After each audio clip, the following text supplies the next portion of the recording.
whose videos I used to like to pass out to. Yeah, they both on the It's a very old name, but his name was Control Alt Delete. But I don't know if it's Spraggy. I'll find whatever the safest option is.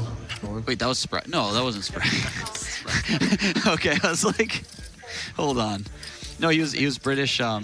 He used to make videos for Blue Fire Poker back in the day. Oh, right, yeah. And I would put on his videos and...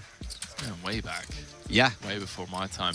May get looked up here. Hang on a minute. This is Big Blind v Cutoff. Kevin with ace-7 of spades for 10.5. Justin going to be jamming close. King, Queen, King, Jack. Worst ace-X. We have 30% against Kings, Queens. Tricky spots. Surely ace-9 suited would be putting it in pretty quickly. You like to have more aces dominated than not dominated? For sure. Yeah, I like it. I was just thinking about how Justin may not, or probably isn't shoving every offsuited ace from that position. As he has a little over 10 big blinds and there's some ICM. I could be wrong about that, but if you feel that way, then What's it called? Cafe Athena. it's very possible that ace-7 suited is a fold. You always have great food options. Elijah Berg, by the way, taking down the 5K win of Winter Classic back here in December of last year, 17th of December for 626,000. First recorded cash going way back to 2007. The what? 1.5 million in total live earnings. What is that? I was 12 years old when he first cashed. It's like a social group where everyone has sex with each other. Oh, It's the thanks for the tip. It's the thing that came out of the FTX thing. Oh. You're a little freaky dude, aren't you? Just a little bit. He is all the time. You're talking about slaying girls. How do you spell it? What's it called? I'm just kidding. He knows how to spell it? Jeez. You're a little freaky dude, aren't you? You got a girl? I don't know. I can tell. Yeah. You get a little potty mouth.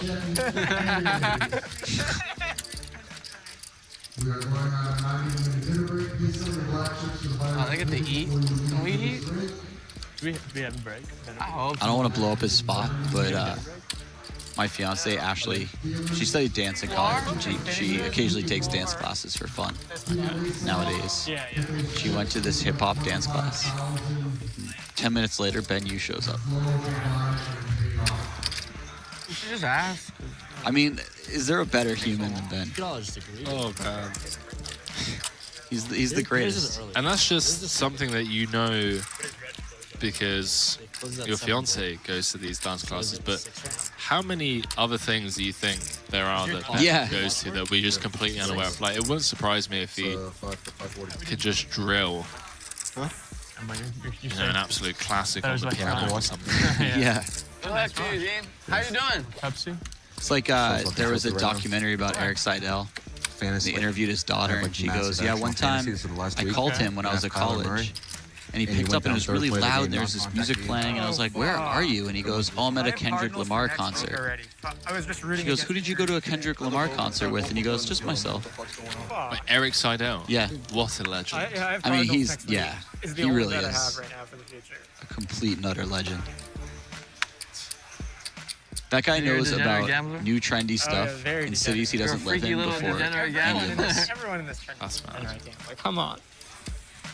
Yeah. See him at the gym quite regularly at Triton Stops.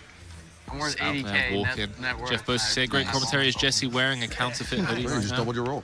I did. Oh, no, I had a counterfeit hoodie on yesterday. Exactly. I am wearing my Win. Unsubscribe. Unsubscribe now, Jeff. We'll play 1-2 again. Build it back up in a month or two. Fire again. Jamie Custer saying Ben Yu came to my basket weaving class. There we go. Let's get some more Ben. Let's get some more Ben Yu facts in the chat. My basket weaving class. This was like 10 years ago. I once saw Ben Yu walk into a building that was on fire and just like pull out 3 kids and 2 dogs and a cat. Yeah. Real hero. And he left the guy in there that had bubbled him from the last tournament. You got to have some balance, you know. They're all very old. Side You out popped goat me for like a sure. young kid. 300. What you popped me up with over there? Gee. I mean, still, I had a natural 9, you know? 300. I had good cards, natural 9. I had natural 9. Cutting Edge saying, how much for first? Ooh, $894,000 for first. this is a bit of a spot. Justin has opened from early position. Tobias has 3-bet the cutoff. And Justin has one of those hands where everything's on the table and nothing feels great. Yeah, low jack V cutoff. Funnily enough, they have the exact same hand, but that doesn't make his decision any less painful.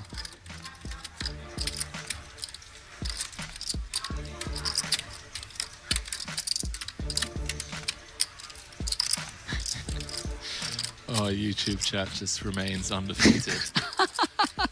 Apparently, Ben, you killed it at the stand-up open mic last night.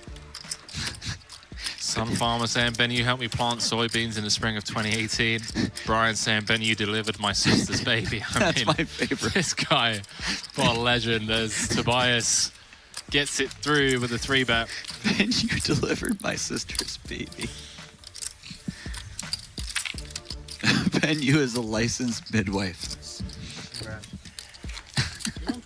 He's going to come away from this. He's going to watch the stream back or hear some of this. I'm sure he has friends and family watching and be like, hey, did you know all of these things were coming out in the chat? Yeah, I was looking, I was really confused. I think I like. We are raising the stakes at the World Poker Tour. That's right. When you play at Club WPT Gold, there is no limit to the cash and prizes up for grabs. And we've got a seat waiting for you, so just sign up for free at clubwptgold.com today.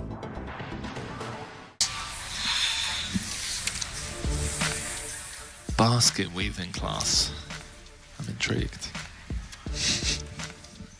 I'm useless. I'm setting the line at like idea. minus 300 on the 30 that minutes. was Jamie trolling. Thanks. But I don't understand American odds, but oh yeah. I'll lay 3-1 on her trolling. yeah, but Yeah, it has to be. but honestly, Sheer jam hand. More so because I would not be can't see surprised. Jamie there. what's that? I couldn't see Jamie go. Yeah, that's a good point. Jamie's not going to a basket. I could see weaving Ben class. you going to a basket weaving class for sure. But anyway, sorry, I do apologize. I interrupted you. No, you didn't. And I will say the only way Jamie goes to a basket weaving class is if it's like basket weaving with puppies, and then she would be in there. Facts. But if there's no puppies, I just don't see her doing that. Oh, give me it. Should have combined your hands. Ben, you taught Tiesto to DJ. Ben, you baptized my child. All right, chat. Those of you just joining us probably wondering what on earth we are talking about. The rogue chat and very, very questionable banter, not only in the Twitch and YouTube chat, but also in the commentary booth. Final table of the WPT 25K High Roller. 108 entries in this one, and we are down to the final 9. $894,000 for first. Everyone currently guaranteed 81,000 and change. This has got to be my favorite chat ever. We made it. Ben Yu is my wife's boyfriend. A really nice, a really nice guy. Kevin just chip leading, picking up hands. Feels good.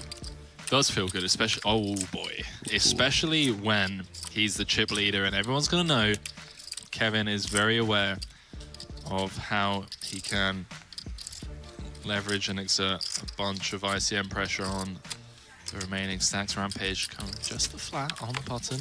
He's Queen O in position. Ben 7-deuce suited in the big, gonna come along for the ride. Three-way affair. I do say everyone loves a three-way, as we head to the flop. 575,000 in the middle. And Rampage. Got all of that one, didn't he? Yes, indeed. Ace 10-5 Rainbow. Benyu invented the three-way. Little known fact. You said that? Someone in the chat, or? No, I made that one up. I get one in there, you know? You got it. The chat got 16, I get one. So expect to see Kevin continue here for small with range. That was 125k to 575. Comes with quarter pot. Well, sub 25%. Actually, it does look like somebody said Benyu created poker, so pretty similar. Pretty similar. Rampage just always going to call.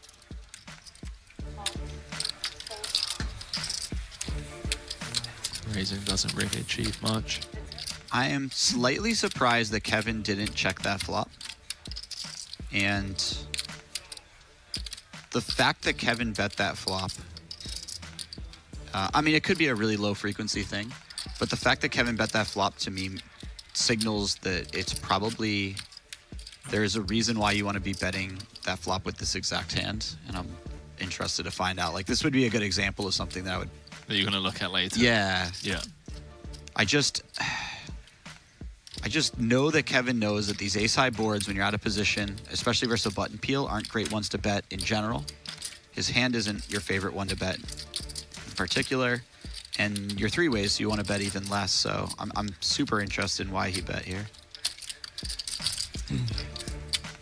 And I think it has something to do with... Well, actually, no, because you'd be firing more barrels. I was thinking maybe it has something to do with you're blocking the best of Rampage's aces, so this would be a good one to actually turn into a bluff. But it seems like turning into a bluff this early on, starting on the flop, is unnecessary for a hand of this strength.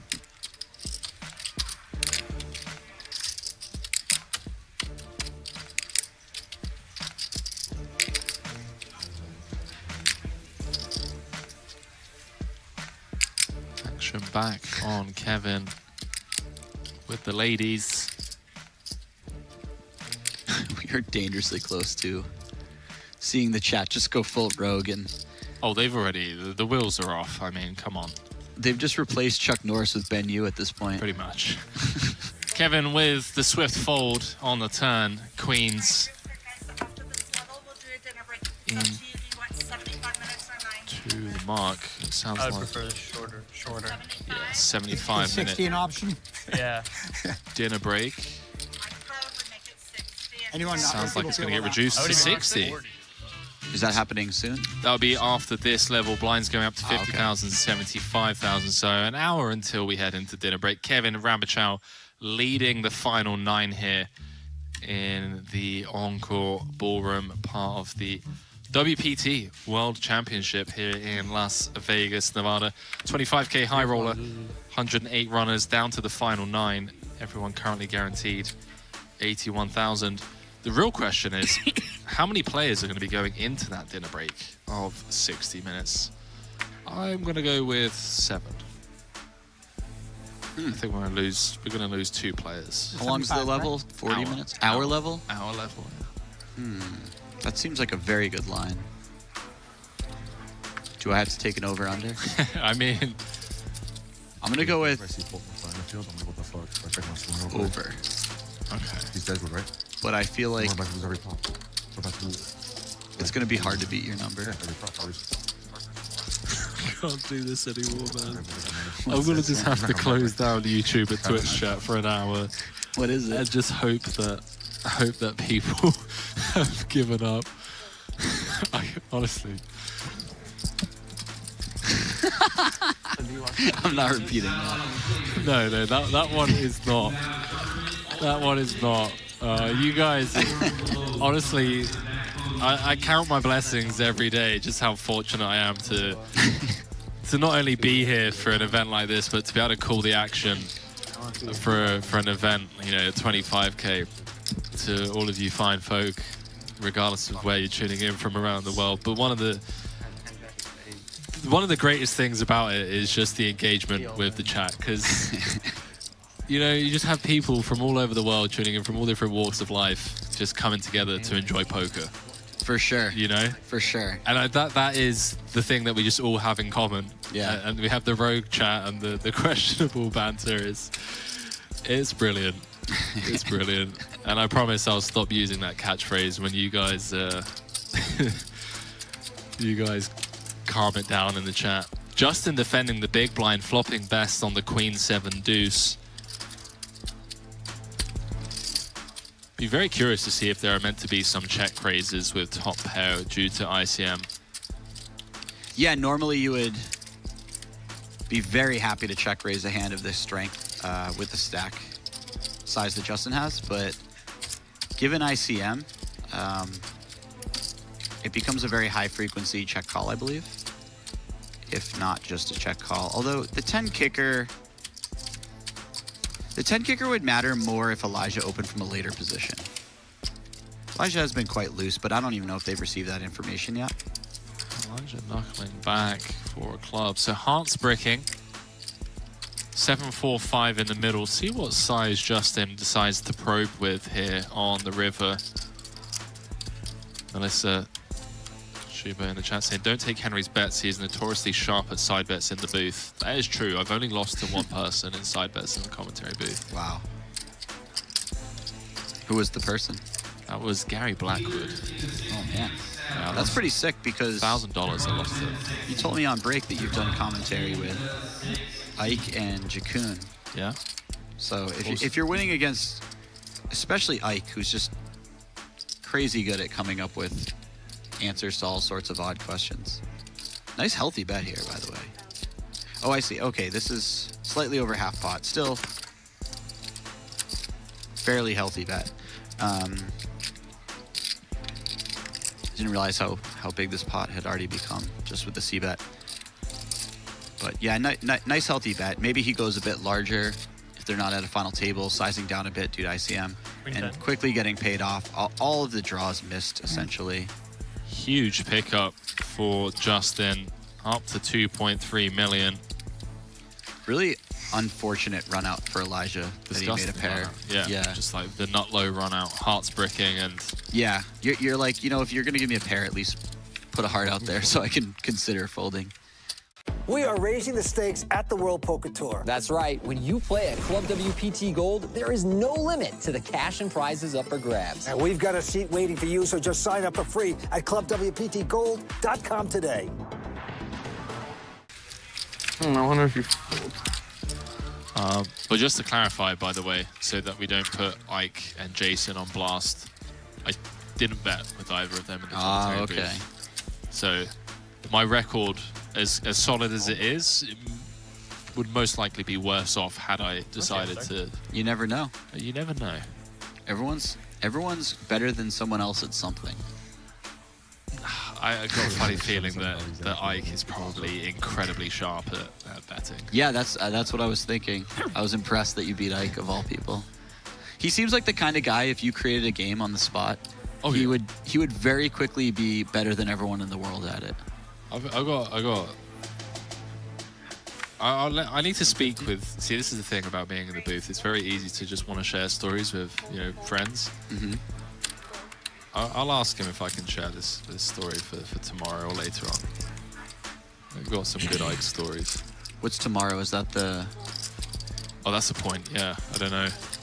On dinner break, I'll try and get hold of him on dinner break. No, I mean, what are you commentating tomorrow? I'm not sure. Oh, okay. I don't believe you're playing tomorrow, right? Yeah. 10K. Yeah. I know. But is that the what is it called? The design? Not designer game. Straddle on yours. Let me send Jamie a text message. That'll work. I had a game. Woulda, coulda, shoulda. Woulda, coulda, shoulda. Pokercoaching.com. You're a coach? Yeah. Nice. Yeah, I've been working with the site for a long time. No, he's a student. His coach is a big winner in the 215s on ACR. He just beats these small 25Ks.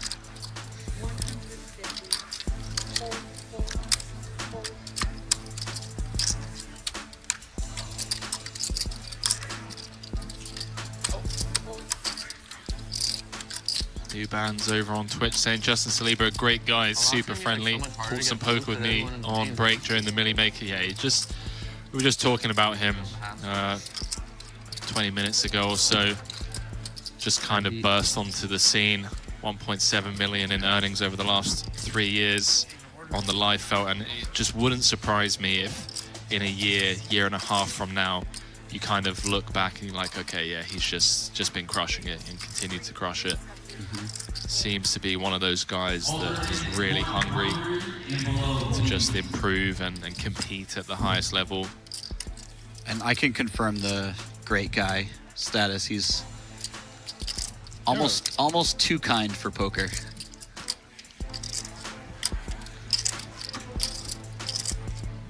Really, a lot of great guys in this industry, and I feel like it's true. As a community, we do a lot of disservice to the great guys because we tend to focus on a lot of the stuff that we shouldn't focus on, and I think we should start celebrating people, the good eggs in the industry a lot more. For sure. Kevin gonna peel with the 5s, and well, wow. How about 3 undercards to your pocket pair? Yeah, that is very nice. 950 in the middle, SPR of 2. Justin 3-betting the Ace-Jack-O pre-flop against the +1 open of Kevin. Unfortunate for Justin because there are a lot of boards that Justin doesn't take the lead on but gets to win the pot. This is certainly not one of them. This board actually could be a bit problematic. He goes very small, 20%-ish. Super interested in what Kevin does here because this is the type of hand that may want to just put in the raise now. And if it's behind, it's not very far behind. And if he's ahead, protecting his hand is quite good. Almost every card on the turn is an overcard. And he's kind of flying blind a little bit on a lot of turns.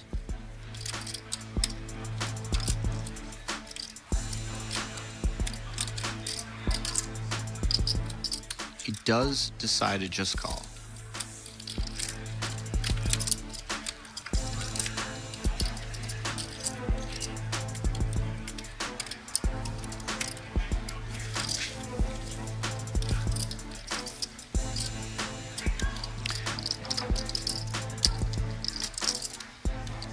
It's really spicy now, doesn't it? Yeah, this is a pretty spicy turn. Justin definitely having a hand that can find some extra barrels on this turn card. Has to be somewhat concerned, maybe some alarm bells ringing that Kevin has some traps in this spot as well. For sure. Opening from +1, especially given that Kevin knows that Justin knows that he's, going to be trying to run over the table a little bit, really putting everyone in an ICM cage. I would think that kings might find some raises on the flop, so you're really mostly worried about aces, I'd imagine.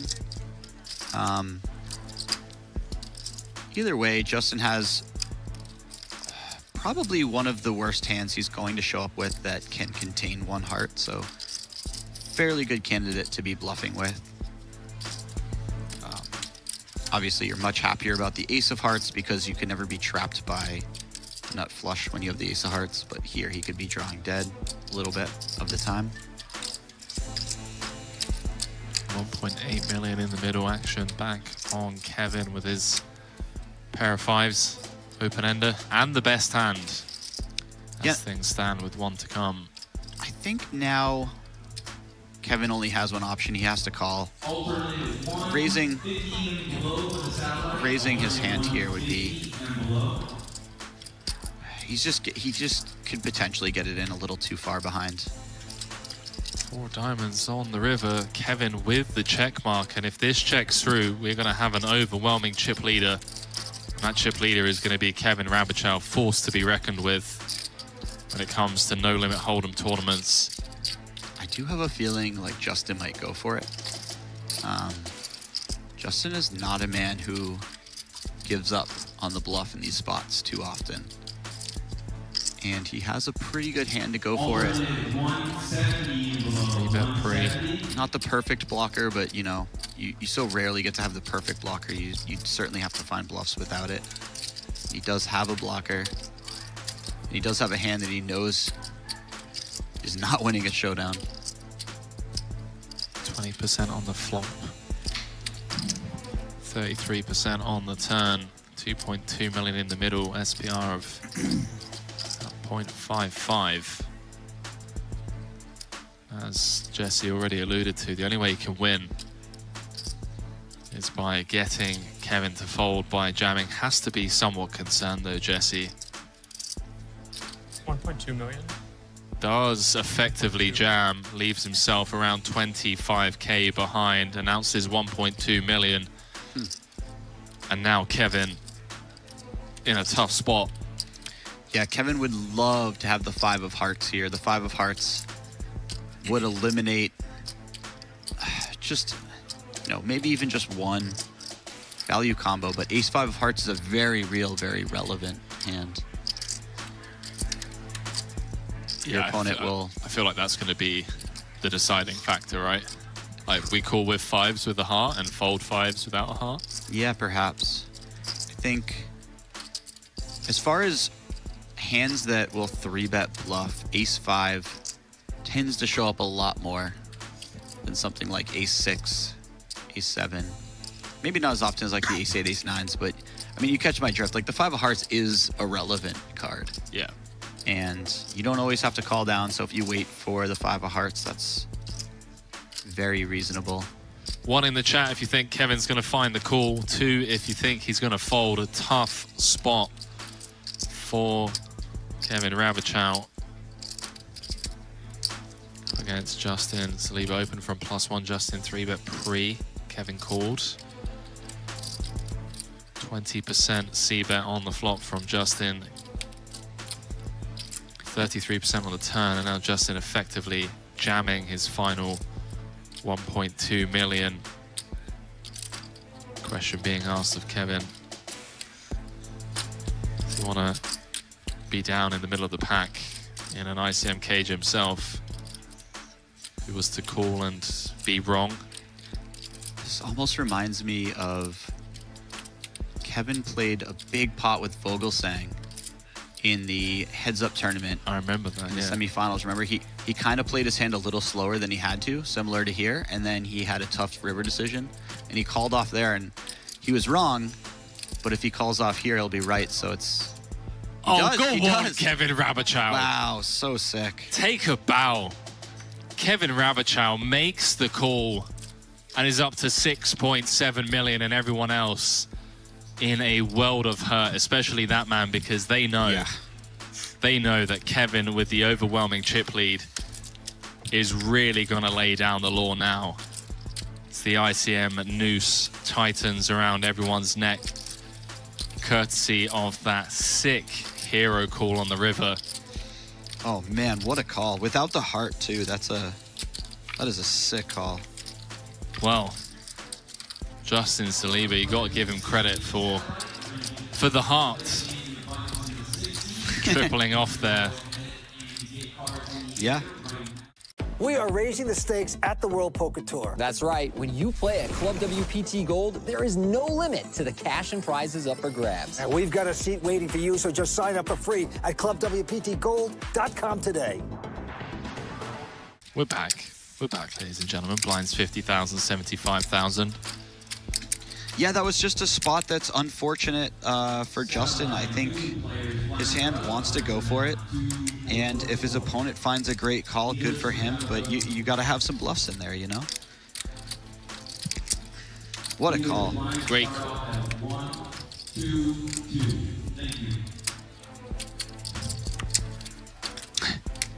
DJ Lojo says, everyone's saying legend, but if the other guy has any kind of decent hand, everyone would be calling him an idiot. That is sort of the nature of the chat, right? Well, yeah, it's confirmation bias at its finest, right? You know, it's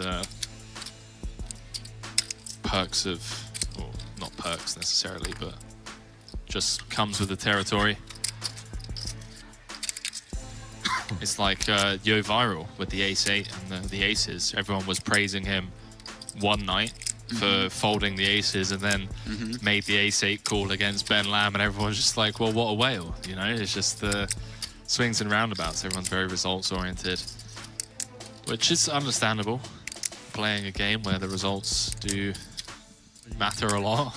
Yeah. Just need to wake up a little bit. Yeah. It's good to remind yourself after any given hand that at least some percentage of the time it was going to be right and some percentage of the time it was going to be wrong. Real shit. At the very least, it keeps you balanced when you're running hot and making all the right decisions, right? Or when you're running cold and making all the wrong decisions. God, one thing is for sure, Kevin Rabichow is not a man who can be pushed around at the poker table. That's multiple massive spots I've seen him in where he's just clicked the call button. Rampage is 7:30, I think. Because he thinks his hand's a call. Yeah, how do you consume it though? Oh, fuck. I just think it's funny if those people you're a basketball dealer. I mean, you're dealing some crazy ass shit. And what is he sitting on now? It looks like he's got 2, 3, 4, 5, at least 6 million. Maybe more.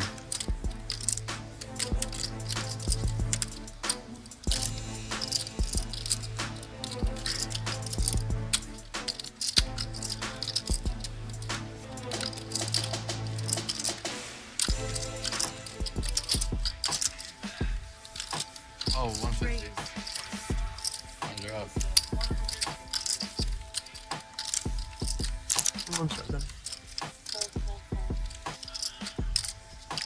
Pretty short now.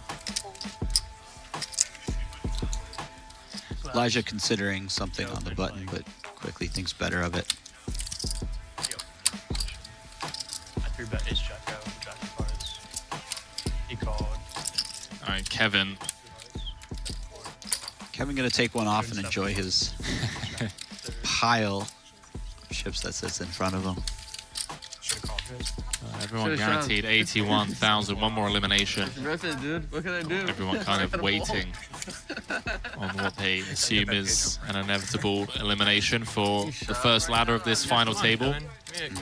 Eight's going to walk away with $92,880. He kind of owes me though for Like you know what you're doing. aces earlier, letting him crack him. I think I got. Flop it straight with a pair. I don't know about you, but whenever I win a huge, very significant pot live, Yes. I get like a little extra body temperature in me. I need to get up and walk around for a second. I'm a huge advocate for standing up and just walking around every 45 minutes or so. For sure. Yeah. Never look back. Very important. It's like flying. You're sitting there just. Your stress level is higher when you're playing poker than when you're doing anything else inherently. I don't care who you are, how little the stakes mean to you. And anytime you're sitting for a while and your stress level's higher, you're just going to feel that in different muscles in your body.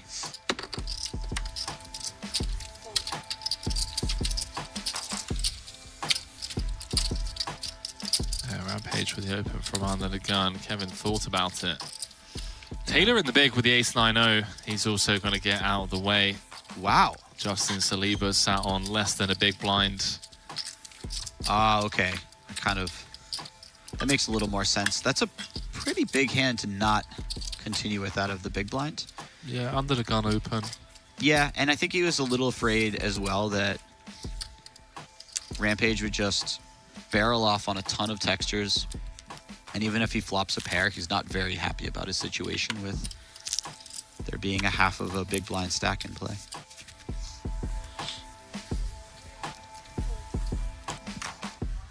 Benjamin 80 is a regular viewer of the channel and part of Joey Ingram's Legion, who won a package into the WPT main.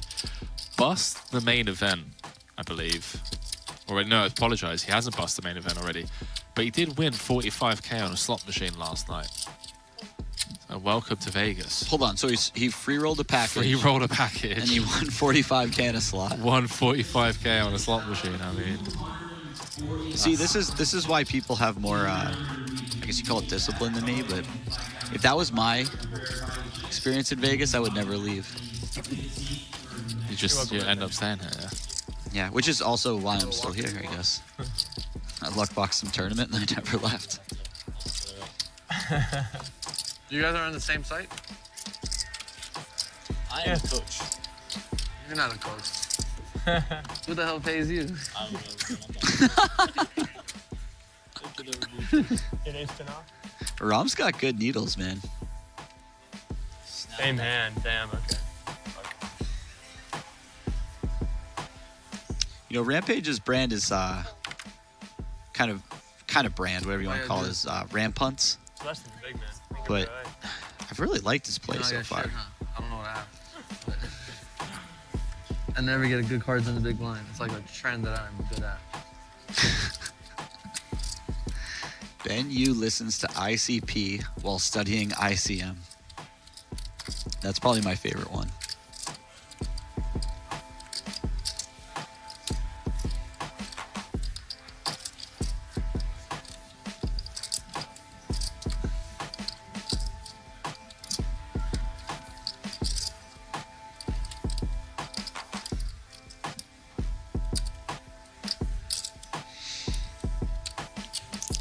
So Saliba's all in. Oh. Yeah, Justin as well gonna take the spot, aware that he knows Saliba's gonna be going with, you know, what, 80% of range from +1. He's gonna be forced all in. It's big blind ante first, so he would only be able to win back his big blind ante. So yeah, Justin with the ace-9, just happy to run this against Saliba.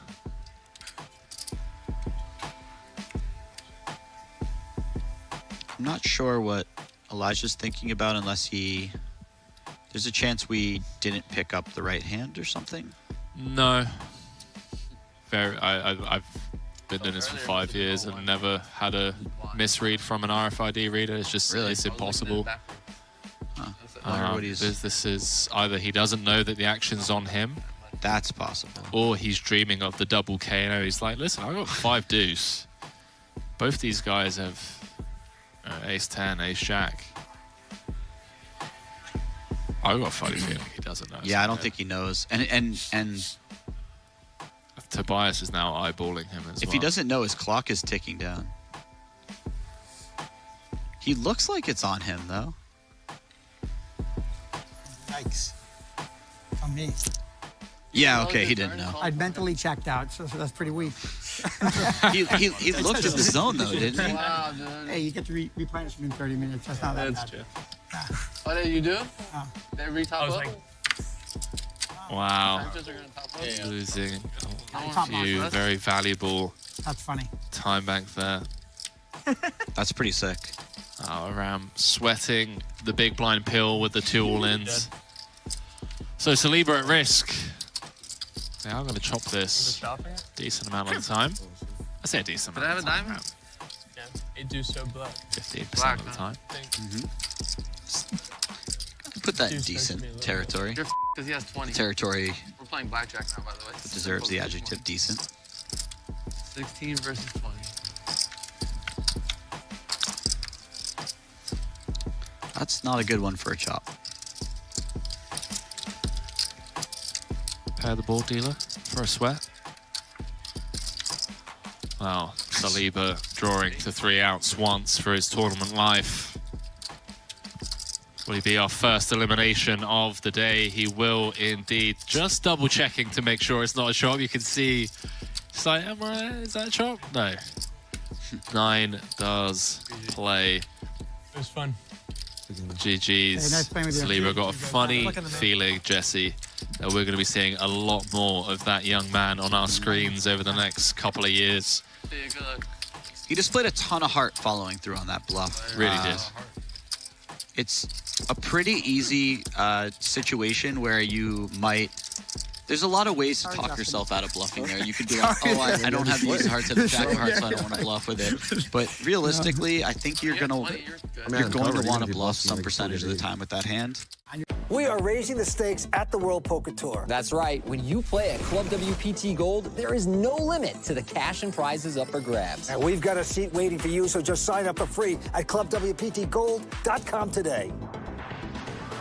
and he pulled the trigger, and it didn't work out, but I had 10. man, he is dangerous at the table. I think signs of just a really strong player, you know, Saliba, like to follow through on a bluff like that, you know, on a final table like this with 894k up top, and just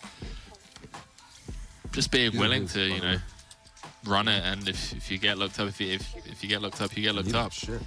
Felt like it was a spot that he had to take, and had it got through, he would have been, you know, tied for the chip lead. So I'm sure we'll be seeing plenty more of him. Everyone now guaranteed $92,800. Last 5-figure score.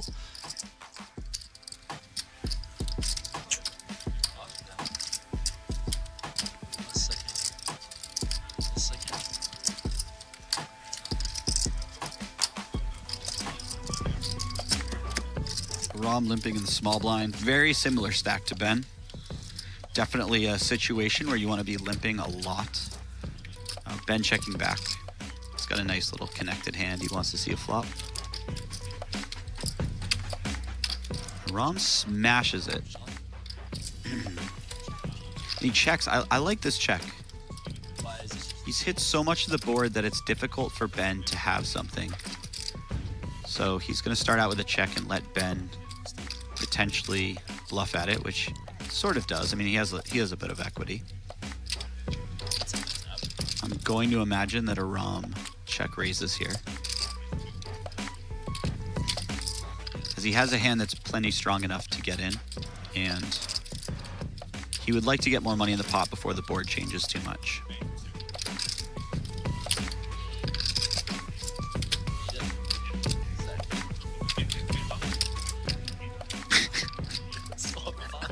Somebody in the chat said, Ben, you just knocked out a player.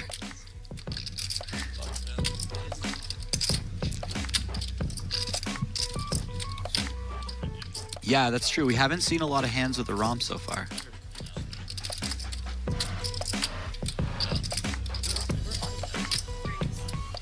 Big raise from Rom. Big raise. And I can't imagine this will do anything but get a fold out of Ben. Ben doesn't even have a diamond. He just has a gut shot, and he can't even rely on his gut shot always being good because it completes 9-10.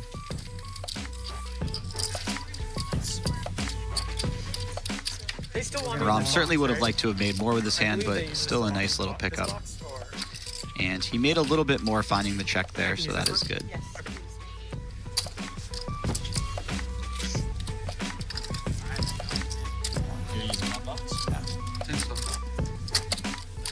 Patrick asking for the pounce. Everyone currently guaranteed 92,880. Yeah. There's, how about you do this and use this box? Well, there's I'm gonna do this and use this box. No moderator, unfortunately. Am I using this box? I'd love to get a graphic. We'll definitely pass the I feedback think it on. makes more sense. All right. I can ready this out too. Everyone enjoying their new space at the table. It's easy to lift the cards up from where you were from this spot. I need cards. There's very few better feelings in poker than joining an unofficial final table and eliminating someone and making that extra bit of room for each other. What do I have? I got them all, baby. It's such a small thing, but it's... I know what you mean. I know what you mean, yeah. It's like, hey guys, we can spread our arms out a little bit more now. You can open up. Be a human again.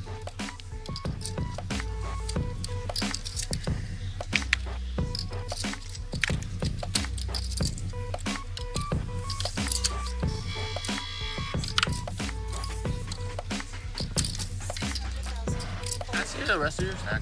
9-10. 9-10? Taylor basically putting it all in.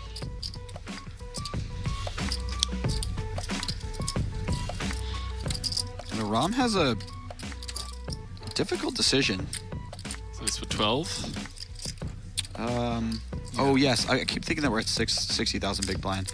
Okay, so he's got 12 blinds. Rom probably not folding.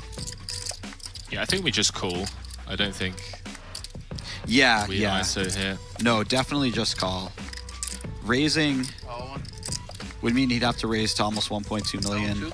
He'd be committed versus the players behind, but calling allows him to get away from the hand if somebody picks something up behind and pushes all in. Yeah, and just like not folding on any board other than like maybe ace, king, queen.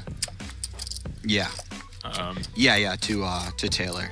Yeah, but like not even folding on like ace high boards.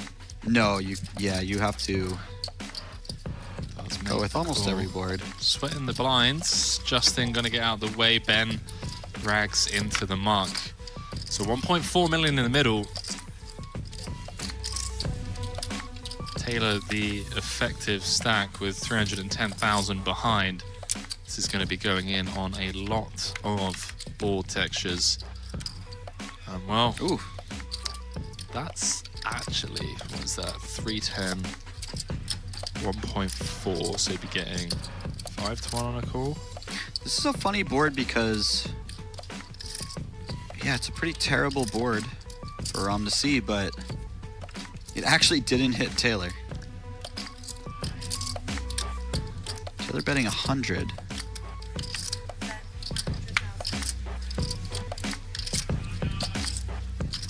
Obviously going to call off a jam, but maybe thinking that this looks a bit stronger, or even thinking it's possible for a Ram to call the 100 and then fold some hands on the turn. I love when there's not much behind and people turn it into a multiple street game instead of just shoving. I just always find it a little more complicated and interesting, even if I don't fully get it myself. He has cut out raising chips in his left hand.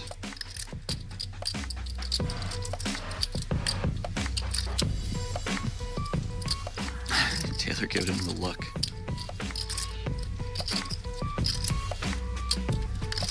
Oh, the 350 has gone back into his stack. Here's 100. Flicking the call. Does he ever find a fold on the turn? This is gonna be like, if the turn's a 9. Oh well, he might find a fold on that card. Because realistically, if Taylor has,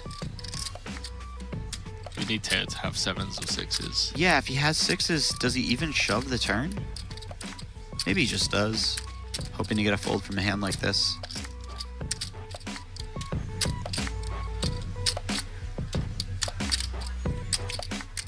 Ram may find a fold on this turn. Taylor bets 150.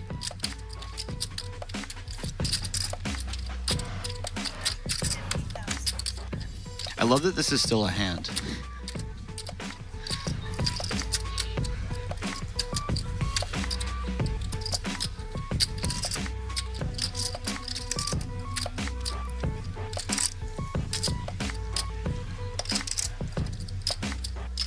Really need beat much stretching here to think of hands that the 8s are ahead of.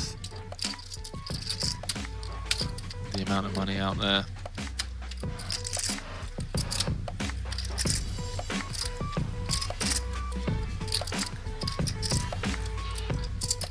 Yeah, this may be the board that he can get away from. It's really a question of, can Taylor have 5s, 6s, 7s? Even then, there are a lot of hands that beat you. Oh, 1.9 million in the middle. Ram drawing to 2 outs, going to the river. 2 outs once to send Taylor home. No dice. So the deuce of clubs rolls off. And now you have this funny situation where Taylor just puts it in.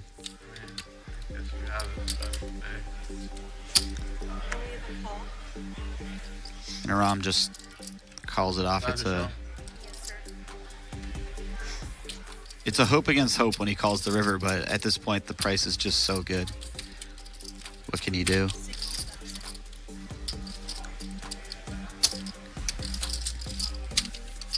So just received word from Jamie that tomorrow there's not going to be a stream. Then on the 14th there's going to be a creator game. 15th, we're going to start covering the World Championship main event, day 2 coverage, likely just going to be the second half of the day. Obviously going to be covering day 3, day 4, day 5. 19th of December, we'll be covering the final table of the Prime. Then on the 20th, we'll have the final table of the World Championship. And then on the 21st, we're going to be wrapping things up with a WPT TV cash game.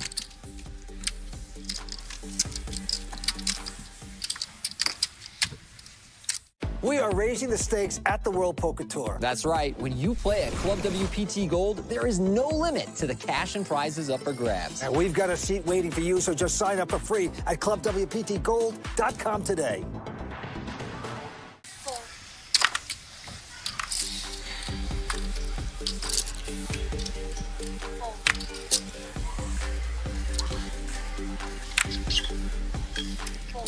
I mean, I think the only spot that you could ever consider folding would be on the turn is Aram, and he's getting such a good price, I really don't blame him.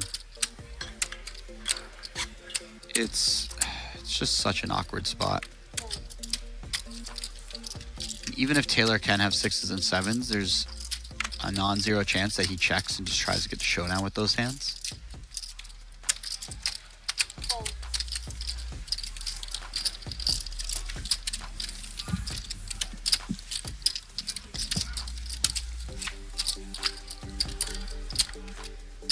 Melissa saying excited to see this chat the next 25k FT.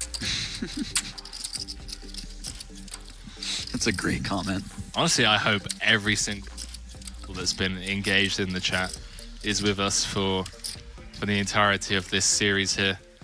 I haven't had this much fun. This is a good chat. I've never had to seriously consider closing down the YouTube and Twitch chat before. But you guys had me in stitches, and it got to a point where I was like, okay, I need to prioritize commentary here. No. Guys, always prioritize your own entertainment. Come on. I don't know, man. I don't, that's not how the bills get paid, Jesse, you know? I just don't pay the bills, and then when they send me letters, I throw them out. Seems easier that way. IRS who? Excuse me, what? Tax? What's that? So blessed as well. I'm from the UK, mate.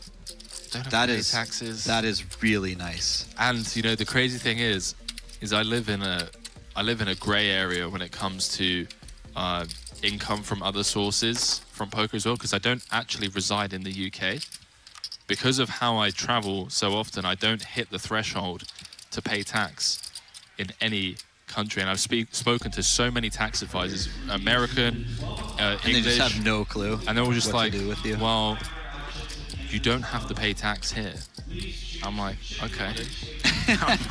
I'm not complaining, you know? Yeah. But nobody knows where you're supposed to pay taxes. Yeah, it's a grey area. And given that there's been a lot of, you know, an increase of people working remotely in recent years, a lot more, you know, people becoming nomads, if you will.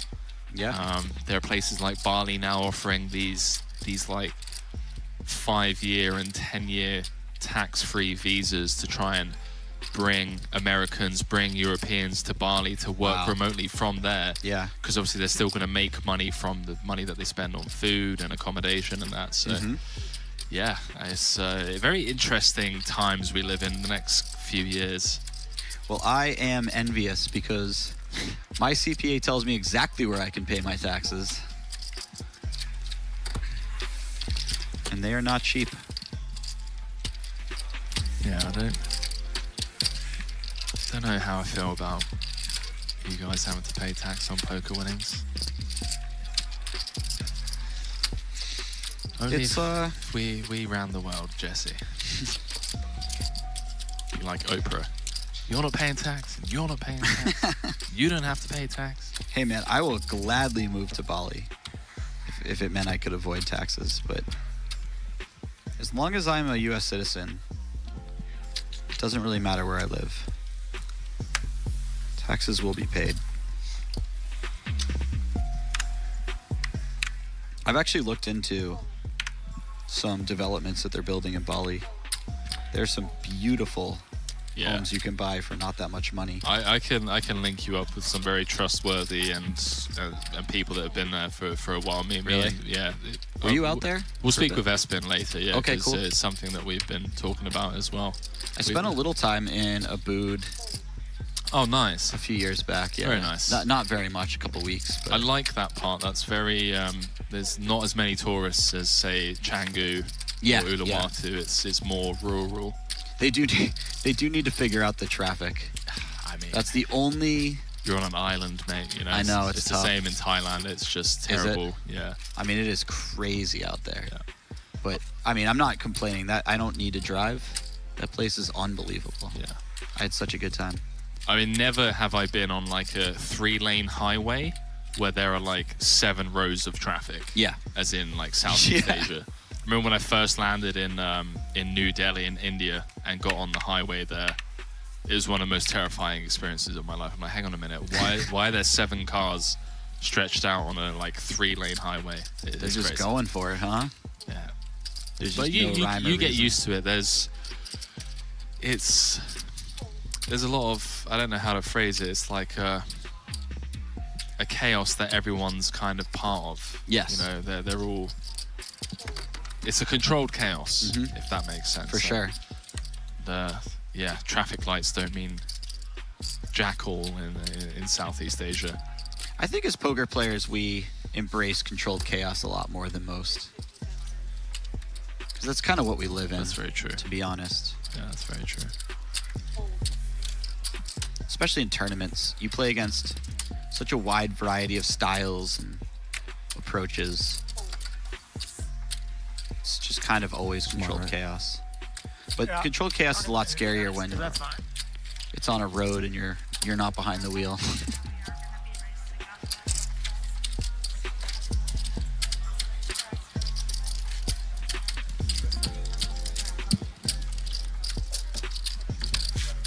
GGPC gifting a tier 1 sub to Dunning Cougar over on Twitch. You love to see it. Appreciate that.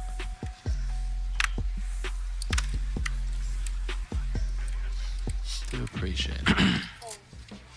Appreciate all of you for keeping both myself and Jesse company for the better part of 6 hours already today. Honestly, one that it's been an absolute privilege to cover as well. As 25K. 18 players came back for day 2 after 108 players ponied up the $25,000 buy-in. This WPT high roller. Run it once elite coach Kevin Rabichow with a huge hero call to give himself the overwhelming chip lead of these final 8 players. Everyone guaranteed $92,000 and change so far for their efforts. But we're playing for $894,000, as well as the bragging rights trophy and new Instagram/Facebook profile picture when you win a tournament. Mandatory, right? I guess so. The winner's pick has to go up on the social medias. Yeah, that's true. I haven't won a tournament in a while, so I haven't thought about that. But yeah, that's well, that's the reason why you snap update the profile, because you never know how long it's going to be until you win the next one. So plus there might be somebody out there who, like one friend out there who didn't hear about it, and you need them to know. Jamie Bluffett saying, nice to meet you today, Henry. Nice to meet you too, mate. Hopefully see more of you. I got 3 all already. of you that are here for the WPT. If you do see either myself or Jesse walking around, just come up, say hi. Password is mashed potatoes to let us know that you've been watching the streams. Well, there's a whole new game in town. That's right. Club WPT Gold is revolutionizing poker with a new way to play. Play with gold coins and sweeps coins and get ready to reap in the rewards. Sign up for your free account today at clubwptgold.com. It's good to have a code word. Yeah, code word, mashed potatoes. It's also my safe word. Sometimes it gets complicated that I have 2 of the same word, but They mostly don't intersect. All right, last one because it's a great effort. 24 Isaac saying, thank you, Henry, for doing such a good job and keeping us all entertained.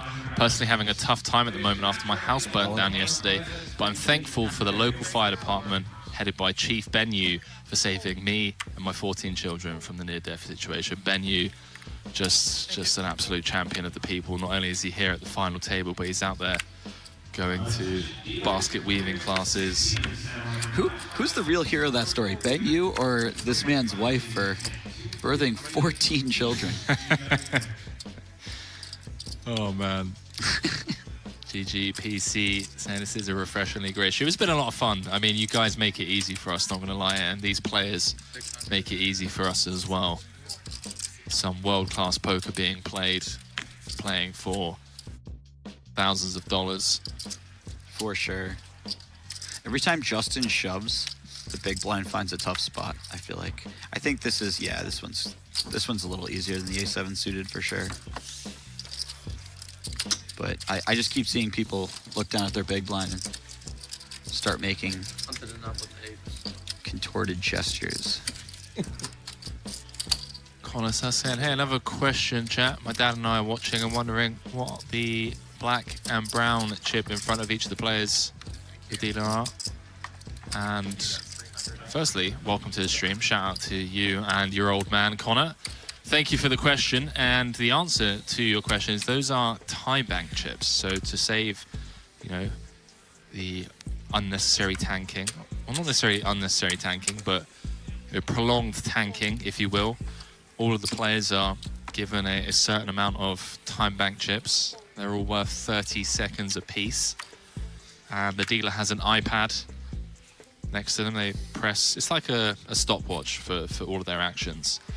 And yeah, once those run out, you have 30 seconds for every decision. And if the clock hits 0, your hand is declared dead. Sometimes it's due to unnecessary tanking. Yeah, for sure. Sometimes it's just moving everyone along.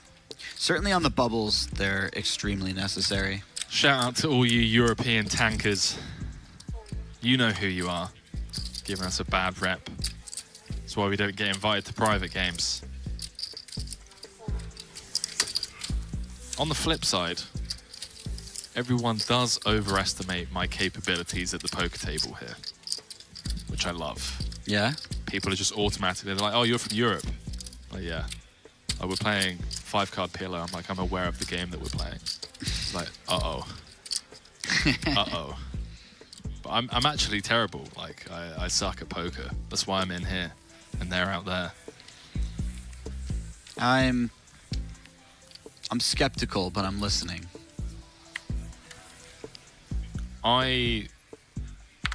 Seems like a convenient, just like image stance building to take on your own.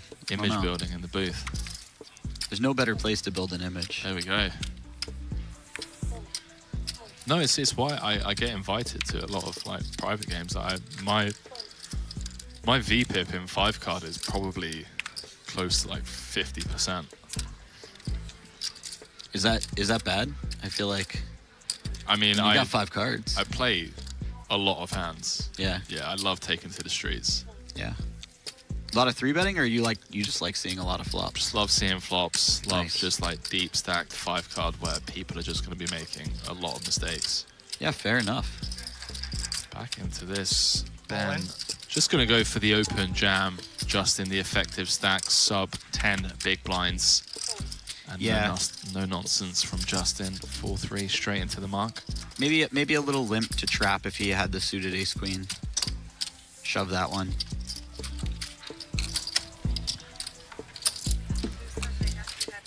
Shout out Frank the Tank. Frank the Bank from last night's cash game. DJ saying freak in the sheets, whale in the streets. Oh man, I need to start reading some of these. What do you say, freak in the sheets, what? Freak in the sheets, whale in the streets. That's great. I'm gonna update my Instagram bio. That is such a good. That is Twitter great. For your Twitter bio. Yeah. Yeah, that's a really good one. That is strong. I appreciate you guys. Croc saying, we Americans are taught to be afraid of European poker players. Please don't be. Some of the best poker players that I know and some of the people that I have looked up to and become fortunate enough to have them as my mentors, if you will, are American, and I think you guys are being too kind. Just look at this table. Should be like 6. Bunch of American crushers. 3. 6 Yeah, it's interesting. I don't know if it's due to tax laws or what's going on, but you see a lot less of the international crowd in a lot of these high rollers. Oh. Okay. Ben with the shove over the open. I assume the players behind have less than Ben, although I think 2.3 exactly. Elijah. I know about Eli, I think, but I think he had Ben covered. So fairly large jam. It's only 30 effective. Yeah. Oh, sorry, he's jamming for 30. Yeah. But yeah. 30, 35. I mean, he's just in position. I'm sure it's at least very close. I was just a little surprised by the shove. Obviously, if you're shoving, this hand makes a ton of sense to be the one to do it.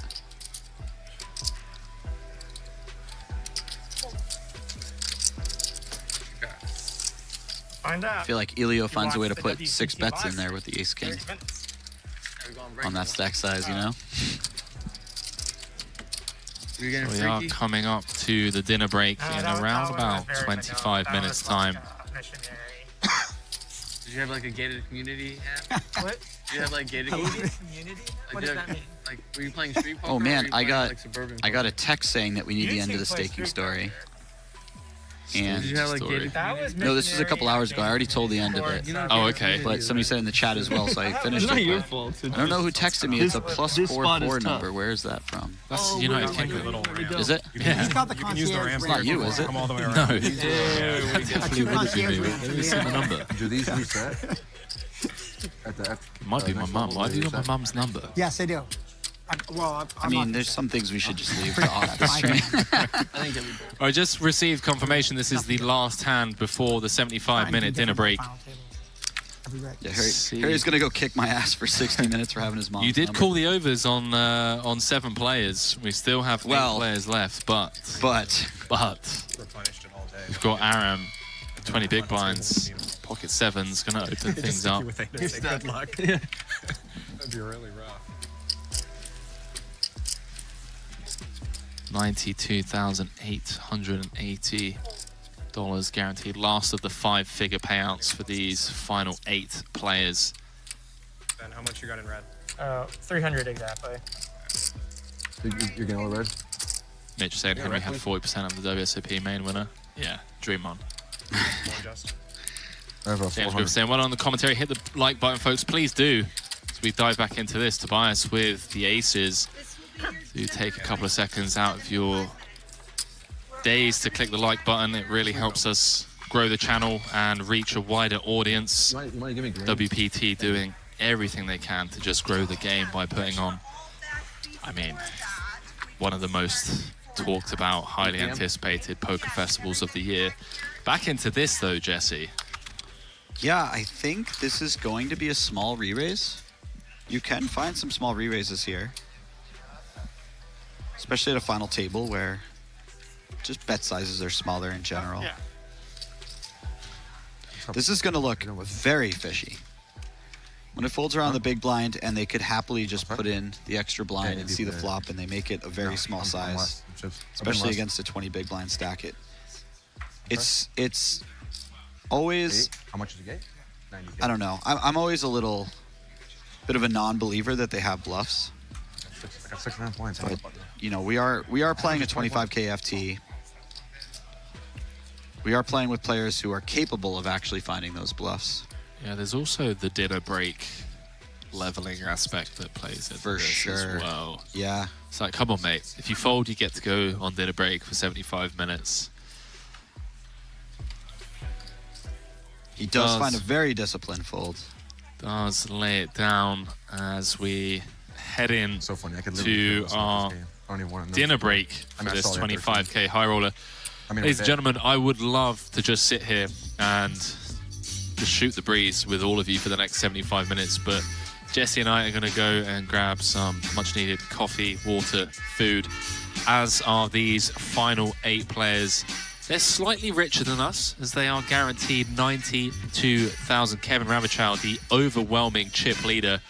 But look at that man in second place, was the short stack on the bubble, finds himself 2 of 8. Coming back from dinner break, will be playing for 894,000. Well, there's a whole new game in town. That's right. Club WPT Gold is revolutionizing poker with a new way to play. Play with gold coins and sweeps coins and get ready to reap in the rewards. Sign up for your free account today at clubwptgold.com. Very warm welcome back to the Win Ballroom here in Las Vegas, Nevada. It's the WPT World Championship 25k high roller. 108 entries in this one, and we are down to the final 8 players with Kevin Rabichow, the overwhelming chip leader in this with 65 big blinds. Other end of the chip counts, Justin Zaki down to just 7 bigs as the blinds have gone up to 50,000, 100,000. Gonna look to pull a rampage and spin up those 7 big blinds. Everyone guaranteed just shy of $93,000 for their efforts so far. But have a look at that up top. 894,000 going to be going to the eventual champion here, the World Poker Tour World Championship. In the booth, how we doing? Lovely. We are doing lovely. We are loving life here in the commentary booth. For a few reasons, you viewers at home have been keeping us company for the last couple of days, and also due to these players just putting on, well, what we can only describe as top-notch poker entertainment. Jesse Sylvia alongside myself, Henry Kilbane. We're going to be calling the action for you all the way down to a winner as we look to kick things back off here. A lot of the middling stacks, that's pretty much everyone bar Kevin Rabichow, in a bit of an ICM cage due to that 7 big blind stack of Zaki. So we'll see how that's going to play out over the next couple of orbits. Zaki going to look to either double up or hit the showers, and I'm sure be looking to do the former rather than the latter. Jesse, how are we doing, man? I'm excited for this now. The blinds have gone up. We're getting to that stage where Kevin can almost run away with it. Yeah, you really said it. The blinds have gone up to a very significant number, and nobody is that far away from getting busted in 1 to 2 hands. Yeah, for sure. So it's kind of a really fun time where I think a lot will happen this level. Several players probably trying to pull a rampage. Yeah, I mean, even like Tobias and Elijah, we just saw Elijah 25 effective now, nursing a 2.5 million chip stack. He could very easily go out in 8th. That's a rejam spot. For sure. You know, that's just cut off the hijack 10s against ace queen, you're out the door. Yeah. Or let's say he opens on the cutoff and Kevin peels the button and they play a 30, they're 30 big blinds effective. You know, it's just not that hard to get all those chips in. It's really not. Debbie asking who bubbled this tournament. Well, the bubble boy for this 25k was none other than SI Scheinberg, playing his first tournament in 8 years. That was a... Tone Broke saying, Ben, you want to sit and go during the dinner break, and then went to In-N-Out. We managed to speak with Ben Yu on break, actually, and he's been caught up with all of your shenanigans in the chat. He is very aware of the person that he has become. The hero. He's America's sweetheart now. It's the hero that we didn't know we needed. I heard Ben Yu won 2.2 million playing heads up against Ivy on dinner break, but there we go. You never know. It might have been a sit and go. Ace King 4. Kevin 3.5xing from the big with the Queen 4. Tobias limp calling the 10-9 suited. Kevin flopping best, but opting to check back on the Ace King 4. As the 6 of spades rolls off on the turn. 800k in the middle. See if Kevin comes with a little delayed c-bet here on the turn. It's interesting. I imagine, given the flop check and not the decision and not continuation bet on a board that's better for him, he's going to be very happy with trying to get to showdown. Maybe putting a little value bet in on the river, but it's kind of awkward when you have the Queen of Spades in hand, right? Like trying to get value from Queen High. For sure. It's difficult. You'd be real happy with a 6 because there's plenty of 4s now that you beat. But when you have a 4 in your hand, it's much less likely they have one. It's much more likely they do have a 6 or something. Also, Tobias is not just limp calling any old hand, right? He's out of position versus the chip leader. He's going to be careful with his calling range, so he's far more likely to have an ace or a king in his hand than he normally would in any other circumstance, blind versus blind. Yeah, it does check all the way down to the river, and Kevin kicking things back off here as he left them before dinner break, up to 6.9 million now. And it's getting close to that time, ladies and gentlemen. The Kevin Rabichow Show. Run it once elite coach, widely regarded as one of the best no-limit hold'em heads-up players in the world for quite some time. And he's had quite the success in recent years in MTTs. Appreciate the kind words, SD, saying the level of analysis on the call is so high. Other tournaments should take note. Thank you. We're trying our best, trying to mix it up, you know, keep you guys entertained. The classic rogue chat and questionable banter, as well as some in-depth analysis without giving too much away, because Jesse, I'm sure you've experienced this. I've literally had people come up to me before and be like, Henry, why are you going into too much detail in the commentary booth? It's a fine line, isn't it? Yeah. For sure. I've been far too detailed in the past, I think. We've all been guilty of it to some extent, but I can get a little too into my own brain when dissecting these sort of things. I will say, on dinner break, Henry and I were discussing just how wonderful this chat's been, and how kind they've been to us with the compliments, and just generally how fun it's been. We're not playing it up at all, you guys. You guys are great.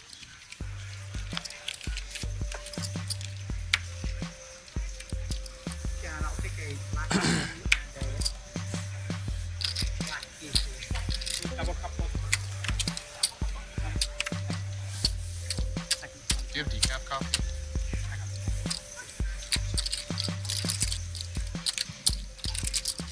Loving all the updates over on social media as well. So many different posts from players from all over the world. Pros, recreationals, package winners. By the way, go on. Justin Zaki is putting the chips in. Oh no, and he's going to run into it. I don't think Tobias can get away from this one. Well, get away from it's a weird term when he's ahead, but you know what I'm saying. I think, again, like we saw before, I think Tobias will probably just call because he's not trying to re-raise and commit himself versus the players behind. But I imagine he will be calling here and putting the rest of the chips in on the flop. Gonna get out of the way. Tobias does make the call. Rampage gonna fold the 9-7 in the big as well, and Zaki gonna need some help from the deck in the form of either spades or one of the 3 remaining 9s.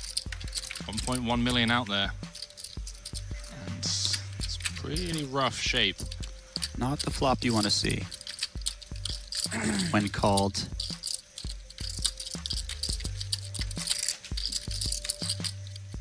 always fun watching how people go about these tiny stack to pot ratio situations.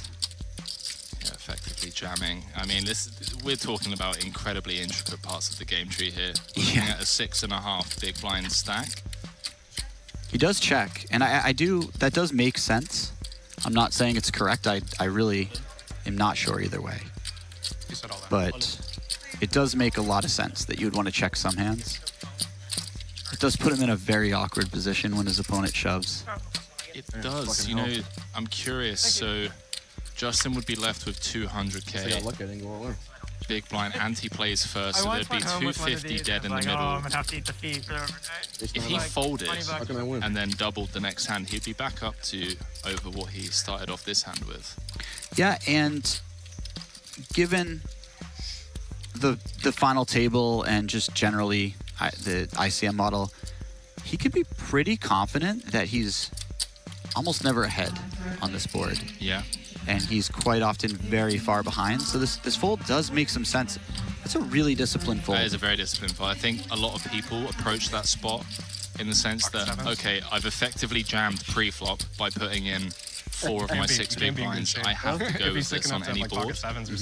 Whereas what he's done now is he's given himself 3 hands to pick up a hand and potentially double and be back up to around 7 big blinds. So tip of the hat to Justin Zaki for the discipline laid down. And he tipped his own hat, drinking a little wine. There we go. After that. Well, there's a whole new game in town. That's right. Club WPT Gold is revolutionizing poker with a new way to play. Play with gold coins and sweeps coins and get ready to reap in the rewards. Sign up for your free account today at clubwptgold.com. These are the situations where you're a little annoyed at yourself for not putting in half of your stack instead of 2/3, I feel like. But maybe he feels like if he puts in half his stack for 3 blinds, the big blind finds some peels that they wouldn't normally, and that can be problematic. So here we go. All right. To get back up to 600, well, depending on who calls, if anyone calls.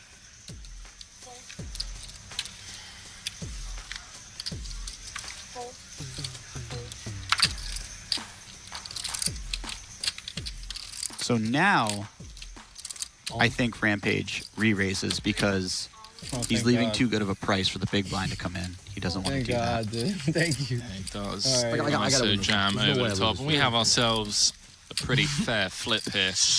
Imagine I was so tilted here. I wouldn't even look, though. I was going to call it out looking. Oh. I hope it's... What is this, 200? I'm so rooting for a 6 high Yeah, I flop. had to roll back to where I was. What do you say? I'm so rooting for a 6 high flop. Oh, king in the window. Oh, wow. How'd you like that, Justin? You are. I mean, Kevin Rabichow loves that. What are you doing? It's like, yeah, let's keep the 6 big blind stack. Yeah. 6. Let's really And lean reduce into these. one of the other big stacks so I can put more pressure on him as well. Me too. Why not? 6. Oh, 3-sided hard. Justin gets the double, and just like that, It's just like you wrote it up. back up to 600k. Oh man, he's gonna win the tournament now. Yep, 100%. That would be sick. So for those of you just joining us, this is the WPT 25k high roller final table. Starting with that ace-9 fold. Everyone guaranteed $92,880 so far. One more double. 11. Yeah, you need to raise to like 3/4 your stack again, lose, and then just keep doing that until heads up. I don't know if Ben's needles are intentional, but they seem so innocent, and it's fantastic, and I'm here for it. I really do feel like it's unintentional, but I was about to put if it isn't, I wouldn't be surprised because that's the genius of Ben Yu. And if you want anyone to predict that you're going to win the tournament, it's got to be Ben Yu, right? If you don't want this card? had to predict. You don't want to either. Ben said, "Oh man, he's going to win the tournament now." And there's no better person to have said that to you than That's true. the man, the myth. If Ben kind of uses this momentum and snowballs this stream into, like, I don't know, a merchandise brand or whatnot, are we entitled to royalties? A Twitch chat entitled to royalties as well? I mean, just in case we are, we should probably incorporate while this stream is going on. I feel like there's a conversation that needs to be had somewhere along the line. If everyone who was in the Twitch chat when we started this Ben U discussion could just send us their names, their social security, and a few other pieces of information so we could get this this incorporated trust together. They're talking about you on the show. They were talking about you on the show. So they're talking about you too? No, more you, obviously. They're like, how about not 300K to the second in chips? I think they said. Or you think we were second on the break, right? I was second on the break, yeah. So Ben's certainly not going away here. I think, They gave me a little bit of props. given the nature of final tables, this is going to be nothing but a call, whereas maybe a few check raises exist if there was an ICM. Yeah, especially against chip leader, someone as competent as Kevin Rabichow. Late open, hijack open. Someone you're certainly not going to get one over on with the light check raise.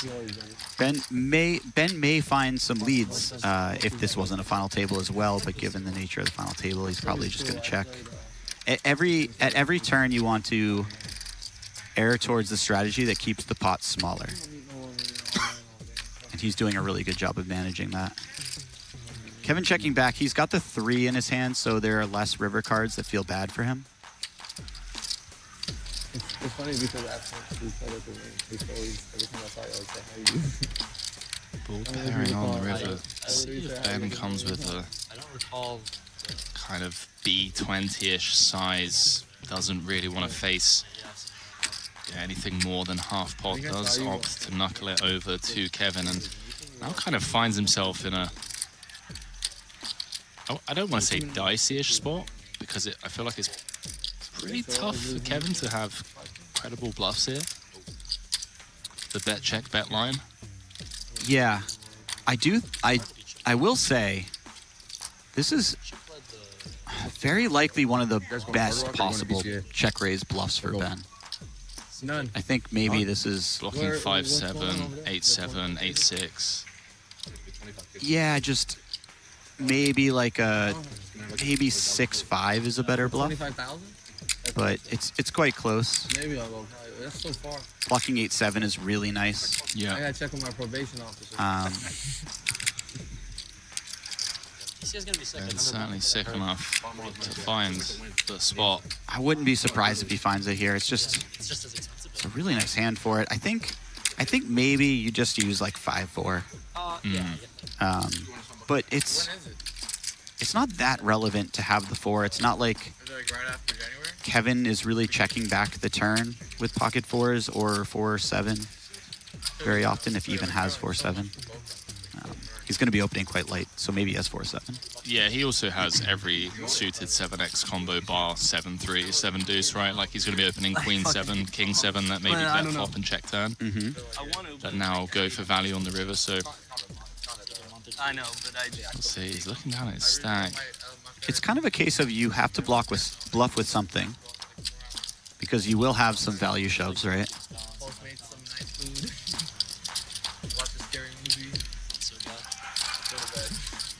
Oh, he just calls. Just makes the call, and Kevin Rabichow up to 8 million, closing in on half the chips in play.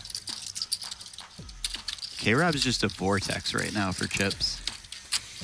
Doesn't matter if it's getting a C-bet through or... Gonna be tough to beat this man. That's for sure. I have the decaf.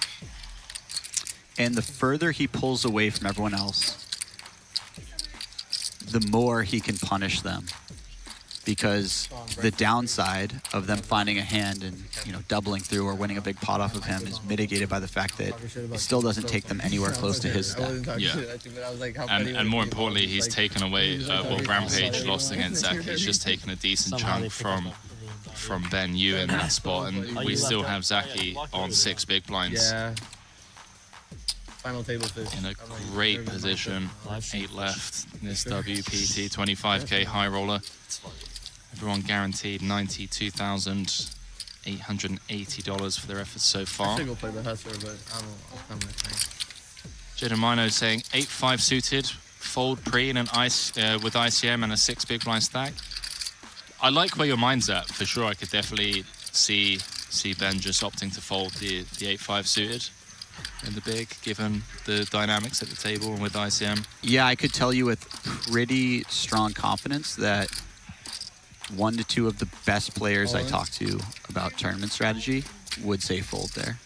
Some other players would say call, but the people I tend to refer to really like folding a lot in those spots. Yep. There's just a lot of bad things that can happen and not so many good things. There's certainly some good things that can happen. Yeah, I couldn't agree more. I mean, case in point, that hand right there, where you go from having a 30 big blind stack kind of being comfortably ahead of most of the pack to now having that ICM noose really tighten around the neck as we kind of wind down towards 6- and 7-handed play. Yeah, it almost feels, and this is obviously not true, but it feels a little bit inevitable that you reach this end game where K-Rab has a ton of chips and you all have similar short stacks and he just starts pushing on everyone. And you really want to keep a separation between yourself and the rest of the group so that that isn't you getting pushed on as much. For sure. I've got a funny feeling that everyone at home should get their notepads out. I think this final table is about to turn into an ICM masterclass, and we're all just going to be able to get to sit here in front row seat to the Kevin Rabichow spectacle. I think there are very few people on the planet who have studied final table spots as much as him in the last couple of years. And there's a lot of bad ICM information out there. Yeah. A lot. No, I mean, he's probably the man with the correct information. Let's put it that way. Rampage is currently second in chips. Christopher Boss saying, does Henry practice sounding so smooth? Thank you, mate. As we jump back into this, Justin has called it off. Gonna chop this 25% of the time. Justin does make the call via the button jam. Still 8-handed here, by the way. It's been a long old day. Went live 7 hours ago. Came back with 18 players. 11 made the money. Still, 2 p.m. we started. Yeah, around there. And well, not the flop Justin was looking for. Jack 10, 4, 3 hearts. Aram with the 7 of hearts in hand. Only 2 clean outs for Justin to win. Fairly good card for Justin. One more high card, we'll chop it. A 4, we'll chop it. Not the 7 of spades as we lose Justin Zaki in 8th place. Yeah, man. Gonna go home with $92,880 for his efforts. And Jesse, that means these final 7 players all guaranteed 6 figures for their efforts. Then I don't have to. Down to the final 7. I think I made a mistake.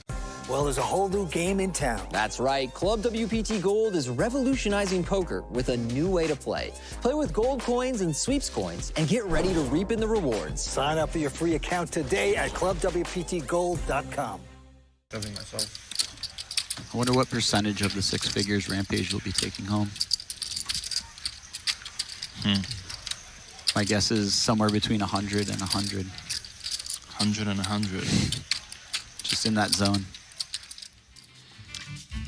How about that? I mean, look at this. Elijah Berg, Rampage, Tobias, just all in the absolute bin right now. ICM pressure. Well, pretty much as tight as it gets with Taylor and Ben down there, 16, 17 bigs. It's although saying that, Jesse, it doesn't feel as maybe clear-cut as I'm making it sound to be yet. Like, Kevin's not at that stage where he can just... I don't think he can run wild with it just yet. It's getting close. Yeah, it's going to be I don't think this should precision, stay after the bubble. aggression. Once the bubble's gone, you just... Maybe. He's He needs to pick his spots a little bit. He can't just go all out nonstop. But You need like there will be plenty of this is just not good like spots every that hard will just come up. we're gonna get is pre-flop. Let's put it that way. I know. Yeah. Yeah, I feel like those 25, 30 big blind stacks still a little bit too deep. I did like this. Good, just It was good for, Yeah. on day one. It was good. It was just like this implied, like let's all play Wild quick, and it worked. we dive back into this. A few people asking if we are live. We're on a 30-minute delay with you viewers. So you protect I think it's because it's the integrity of the game. it becomes like this game. Like you don't want We to have spend. 6,000 I don't know people what it watching is. over on YouTube. For some reason, it's you feel 6,000 on YouTube? 6,000 on the WPT YouTube channel. Loving it. Because you don't want to go into it. Like Boston to here. 1,000 over on Twitch. Things you love to see? It. That's in there. That's definitely in there. Do let us know whereabouts in the world you're tuning in from. I'm going to be live here all week from the Encore Ballroom The LA to Vegas. WPT World Championship. We do have a day off tomorrow, so that was actually a lie on my part, saying we'll be live all week. Day off tomorrow. Then we have the creator game on Wednesday. Going to be getting the lovely Jamie Kirster in the commentary booth for that one. And then as of Thursday, going to be bringing you day 2 coverage from the WPT World Championship 10K main event. And let me tell you, when I say everyone is in town, everyone is in town for this. Except Spraggy. Except Spraggy. I do apologize, Spraggy. And yes, Rampage does have 100% of himself in this. I don't want to point out that Spraggy's not here, but on the other hand, I really love pointing out that Spraggy's not here. It's a great meme. I was playing Robbie. He should really be here.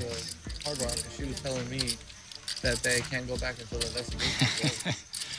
Wisconsin, Minneapolis, Thailand, Canada, Greece, Kansas, Phuket, Thailand. Big up Phuket. That's my team. That's where you were, right? Most of the time? There's a massive poker scene there. Lot of poker players. I mean, if I were to play online poker for a living again as my primary source of income, I can't think of any better places to live. So life EV wise, it's great. Yeah, it's great. Jimmy Bluffett saying he's here in Vegas. Pappy saying, what is a Spraggy? When people tweet at you, do you like get it or there's The Oxford Dictionary. It shows up in like the list. It's a very humorous The activity British creature. Just about to scroll all the way down. Yeah, I bet there's two. Tends to Like exist in a forest of bad beats and coolers. Look at it too much. As long as Just a lot. I tweeted like a troll. I trolled tweeted at you once. Ryan DePaul is saying USA. I'll let you go find it if you care. All right, dude. You were asking. I watched one of Ryan's vlogs this morning, actually. Yeah? Yeah, I watched it, and then I showed it to Ashley because I loved I'll have to look it up. I loved the opening sequence to it. He has this very fast-paced sort of vibe where he's like traveling, but it's not like stop and go motion, but it's like very quick cuts. And I really like what he does a lot. Yeah, you could learn a lot about content creation from these guys. Like, You're just like what? a lot of it is very deliberate, and people don't understand the reasons for it. But like fast-paced intros make a ton of sense. You know, we live in 2022. Our retention rates, if you will, when it comes to just scrolling and getting dopamine hits. Oh yeah. You gotta have fast-paced intros in your YouTube videos, otherwise you just lose the interest of the viewer almost immediately. You sit down with a lot of these guys, and you realize it's so much more than just standing in front of a camera and filming poker hands. Like they really put a lot into these vlogs and this content. I was saying to Joe Ingram yesterday or 2 days ago how I watched a video breakdown of a PLO hand he did. And he talks for 20 minutes. Ooh, we have a nice flop here for Ben. Yeah, let's dive back into this quickly, because there's a turn card. There's a turn card in the deck where Ben goes home in 7th place. Ben That would be limping really in unfortunate. on the button with a 6-5 of spades. Tobias just knuckling his option in the big blind. And it's funny, Tobias recognizing that this is a better board for the big blind after they've checked. But Ben actually has the sort of hand that, you know, the big blind should have a lot of the time.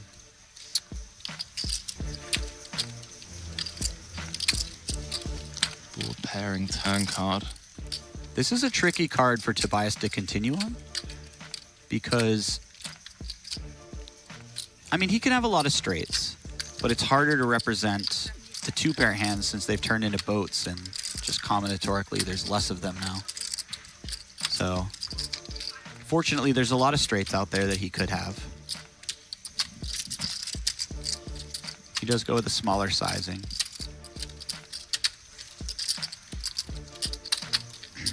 Ben not going anywhere just yet. 900,000 in the middle. Does run out clean for Ben Yu. 100% check mark next to his name unless Tobias can get him to fold his 2-pair. And now it's a question of, does Tobias want to continue bluffing with this hand? He has other bluffs, namely 10-9, Jack-9, and then some 6s, and they all seem like better bluffs to use because they are at least blocking possible straights. Not that Ben really limps with the 6-9, but maybe he limps with some 9s that want to call down more than some other hands. And so having a 9 in your hand seems important, or a 6 to be, if you're going to continue bluffing on the river. Ben Yu back up to 2.7 million. And Ryan Polo saying thanks in the chat. Apparently it's coming tomorrow. We will see you here, my man. I'll be saying the full moon party was a couple of days ago. That is right. I don't vouch for many things. Everyone has different life experiences. You know, some people enjoy scuba diving, other people enjoy jumping out of planes. A lot of people just enjoy chilling at home and staying, you know, in comfort bubbles and whatnot. Full moon party in Koh Phangan, Thailand, hands down, best experience of my life. We're talking a beach on an island in Thailand with 25,000 people on it, and you just have DJ set after DJ set after DJ set. You've got the fire rope jumpers. You got everything. It's 100% would recommend. Only as a one-off. I wouldn't do it again. I'm not much of a party goer myself personally. No, but that sounds like an experience. For the experience, exactly. Like, the experience was just absolutely wild. I can't think of a much cooler thing to say that you like doing, like scuba diving or whatever, than full moon parties. That just, like, if you were to write a resume for regular life instead of for work, and they're like, what do you enjoy doing? And you wrote full moon parties, you would get the job. A few people in the chat complaining about Rampage's fold with the 5s and everyone playing around 20% or less VPIP. I am very well aware of that, and it makes sense, chat. We're playing for $894,000. You know, a single 5-10 big blind mistake can send you home in 7th for 109k. And there's almost 900,000 up top as Tobias turns the absolute joint. And not just that, but Kevin has an 8 in his hand and a pretty bad kicker. Oh, that's a nice check. I thought he would go for it with that hand a lot. Felt like a natural one. Yeah. Maybe feels like has too much showdown with King 8. Yeah, probably. Maybe. And this is the sort of spot that separates the true best players. These little blind versus blind spots, and finding those few extra checkbacks or few extra calls or whatever. I may not have found that checkback, and fortunately for Kevin, he did, because this would have been the worst time to have bet.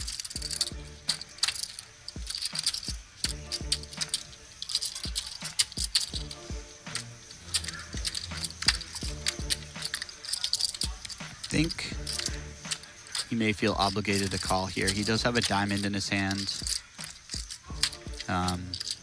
It's a small bet size, so in theory he should be calling a huge percentage of the time.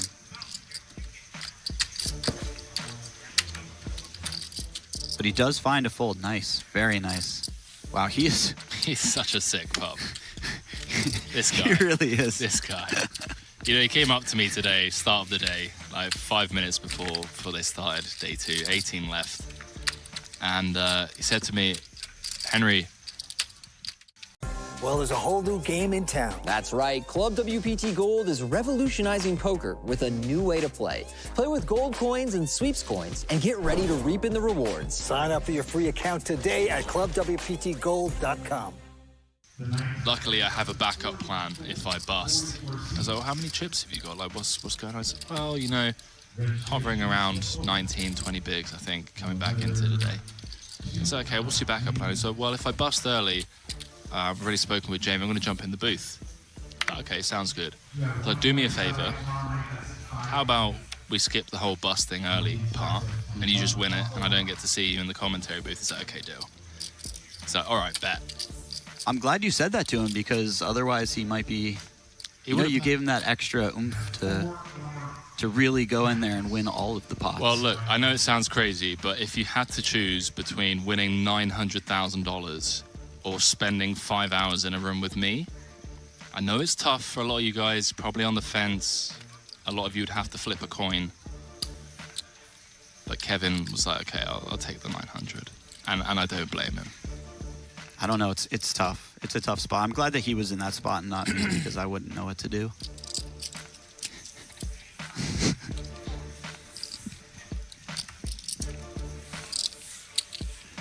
Elijah getting one through. Well, I say getting one through. He had the goods. Ace, queen of diamonds. It always feels like getting one through when you're one of the medium stacks.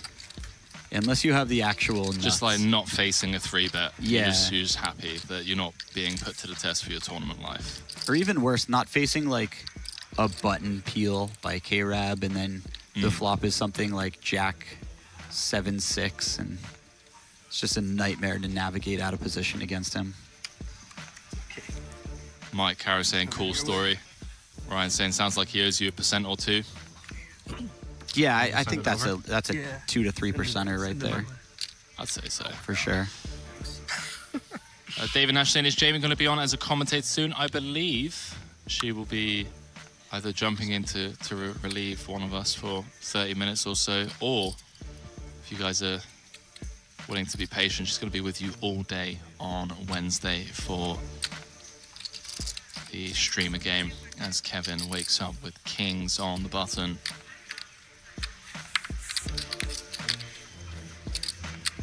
It wasn't enough that he was winning all the pots. He now has kings on the button. Rampage going to call from the big blind.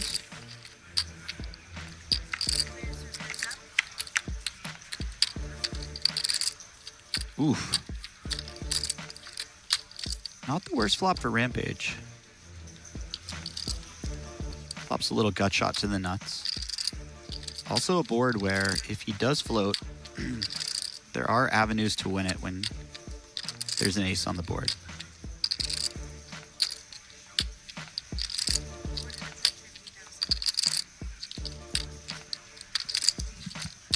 We do have Jamie in the chat. She said she's going to be in for the creator game that Alexandra Cortez is hosting.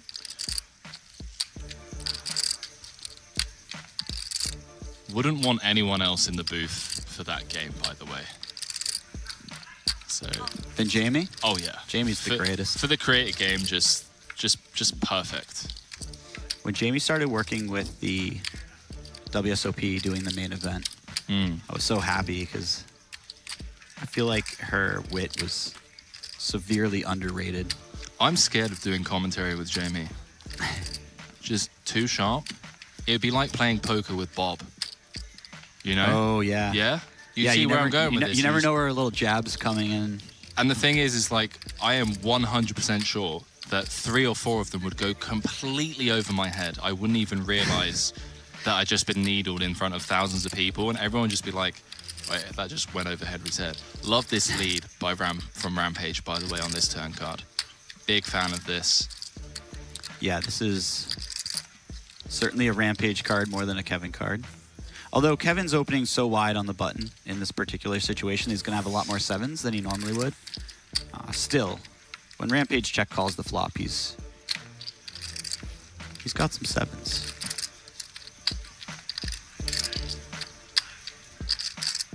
He's more condensed around the 7 area of his range when he check calls the flop. Interesting river. Decent one for Rampage to bluff, but then Kevin has the king of spades, so he'll have a real decision if Rampage does bluff. GTO lead on the turn. See if he follows through. And this deuce of spades river feels like a scary river card to try and follow through on. Yeah, for sure. But he does have the 8 high. It seems like a nice time if you're going to bluff. And for Kevin, the flush got there, but you do have a blocker to the flush, and all of the straight draws have missed. So, do you think Kevin turns this into a bluff? I think it's possible. The problem is that I think given ICM, Rampage is not expected to lead many aces, so you're hoping you're trying to bluff him off of a 7. It's kind of a tall order, even with the flush being there. I feel like having the king of spades is a very relevant card here. Yeah, I mean, if he does put in a raise, I'm not terribly shocked or anything. Okay, well now I don't think he's... He's asking. I mean, he did ask how much he's playing. I thought he made a little grimace when he looked back at his hand. Nah, I don't think Kevin gives anything like that away, not from what I've seen. Kevin is a boss. Okay, maybe now the pouting. It does. Wow. There you go. Rampage. Rampage. Getting one through, up to 3.5 million. Second in chips now. How'd you like him now, chat? Thanks. How'd you like him now? We've been making Jamie blush in the chat. A little present for you. It's a big present. That's what we're here for. It is. I mean, I saved you 100 last time. Yeah, you did. And then I got it all. I got lucky. I Well actually played, should have Rampage. given it to me back. Next time. Yeah, Jamie and Bob are both. At least you could. At least, yeah, the cards would have been different. Yeah, if he's Cards would have been shuffled differently. Yeah, true. That's one thing. I think I deserve at least 100K. Yeah, Jamie and Bob are both the sort of person who might drop a little quip on you, a little joke on you at your expense. Yeah. And then you don't notice it, and then you go home, you have a little food, you get in bed, and then you Have realize, a bad live read. oh, I see what went on there. Your whole life flashes before your eyes. Yeah. Like, okay. Oh, I see what they were doing. Got it. Nice.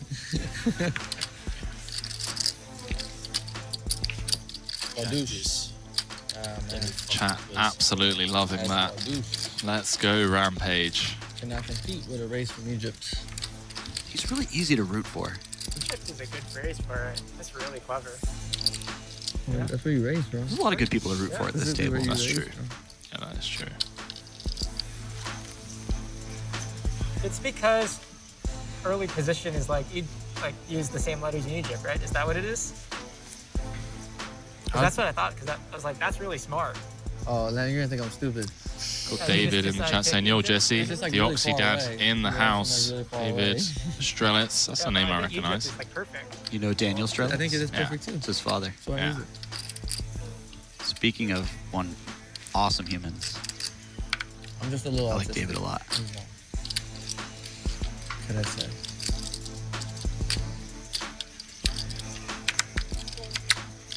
So fun watching the chat get flooded after Rampage gets the bluff through. Oh, got it. Show us. Big lick. It's show it comfortably work. put Damn it. himself second Why in can't I chips just be a now, super courtesy Paul of that Pierce? turn lead river follow through. Did it Oh, for you my were, boy. man. You guys were homies. I am his homie, but just not super fan. Like, not fan enough to shove 3-4. Ride or die with your homies. If I had deuce 4 off, I might have raised you. I'm not even kidding. Yeah, because that's the Jordan. Now it's even better That's than the the Kobe. Pierce. It's the Kobe. 2-4. Oh, Kobe. 2-4. We used to call 2-4 big game. Oh, little game. Yeah, big game. It's Kobe, man. That's his number. Ah, that makes sense. You know, you gotta use 2-4. You can't really use an 8. Kobe. You could use pocket fours for 8. It's a considerably better hand to play, but it's not really the same thing, I guess. No one really adds the hands together, the cards together. I was a huge Laker fan growing up. And you still don't know who 2-4 is. I was an Eddie Jones fan. Oh, that's why you like 6. You just had 6. I actually didn't remember the jersey number, I'll admit. On which It sounds like a Ben Yu Eddie joke Jones? in and of Okay. itself. Ben Yu doesn't cheer for Kobe. He's a Eddie Jones fan. So you like Nick Van Exel? Yeah, I love the Van Exel, Eldon Campbell, Vlade Divac, Eddie Jones team. Nick Van Exel was like one of my favorite players when remember when he was on Detroit with I Dirk? forgot that he went to Detroit. He was on didn't Detroit remember with Dirk and Steve Nash. They were just he just come off the bench and have like 36 on him. All threes. He was sick. He was somewhere else too, right? Because I don't think he went straight to Detroit. You mean Dallas? Yeah, that I remember. Okay, yeah. I don't really follow sports I stuff. forget closely. where he went after. I know he was on Mavericks Dallas because I sounds loved him right. on the Mavericks.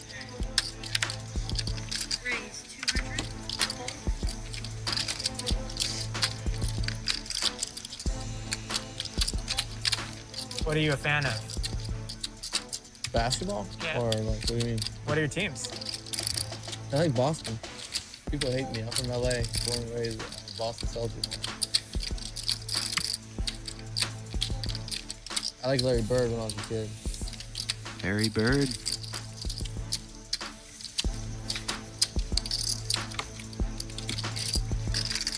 I was a big fan of Ginobili. I like Ginobili. He was sick. Looks like Rampage is just below I 4 hated the million Spurs now. growing up because they were, obviously I was a Laker fan, but like. Well, there's a whole new game in town. That's right. Club WPT Gold is revolutionizing poker with a new way to play. Play with gold coins and sweeps coins and get ready to reap in the rewards. Sign up for your free account today at clubwptgold.com. As kids, we would call them boring and stuff, but They man, were I love the way they play. Actually, in retrospect, now, just thinking about it. Yeah, if you actually know basketball, like if you like really like basketball, like to actually play like very well. If you respect like people playing. Yeah. I absolutely love Yeah, basketball. if I you know like, nothing about it. bullshit, Yeah. then you like But Allen Iverson. there aren't many bullshit. sports in the world that I You enjoy like Iverson. watching as much. I don't know any of the players. I don't know any of Probably like when you walk the over teams or Tyler anything Hill. like that. But I got taken to a Chicago Bulls game I also forgot about that. like 6-7 years Like ago, a and little just the pissed that day. atmosphere. Yeah, you Like Yeah. you Americans love your He was a fun sports, player man. to watch. Yeah, we get. Like- Well, I mean, you guys get very into one sport at least. Yeah, into one sport, but like I've never seen anything like it. Like the atmosphere Yeah. at a Bulls game, and it wasn't like a big game or anything. It was just like a mid-season. But I can imagine being like courtside in like a championship game or something. Yeah. God knows how much those tickets go for, but They can get very expensive, courtside especially. hey, listen, WPT keep calling me up. Maybe you'll see me courtside in a year or two. Who knows? I'd be very happy to just be tuning into a basketball game and see you courtside. Bit of a cooler here, blind v blind. Bottom pair v top pair. Modern day cooler, I should say. Yeah, I'd be down to go. I don't know, is there even games running at the moment? I'm a complete fish when it comes to basketball. Yeah, the season runs fall through the spring and a little bit into the summer. The championship's in the summer. Okay. The playoffs are in the summer, I should say. He's on that far actually in the valley. Hey. Yeah, I would love to. If I Love double to go. I want to go and see some American sports whilst I'm here. So I'm in town. If you ever do a trip to LA and go see a game, I'll happily go with you for sure. Okay. Maybe we'll plan it out so they play the Celtics. What is currently? Is there like hockey or American football at the moment, or? Yeah, there's hockey. American football is starting to get near the playoffs right now. American football. Okay. Yeah, there's this international tournament that's going on right now and I'll talk to for this other type of football. Most of the world participates in it. Yeah. Currently, Morocco is dominating. Okay. Haven't conceded a single goal. Love to see it. Actually insane. Hank saying we love every sport other than ... Sorry, Henry. Okay, Hanks. All right, dude. No, you don't understand. Hanks and I were So he played like a 10 assaulted verbally by the chat the other night for bringing up soccer. Oh, really? Yeah, they were not pleased with it. Like he just had a nice stretch because Kawhi got there. They weren't as He was like, it's about to be playoffs. Like he's just reminiscing. courteous and loving a chat as we have tonight. Okay. What were they offended by? They just didn't want to hear about soccer. Okay, that's interesting.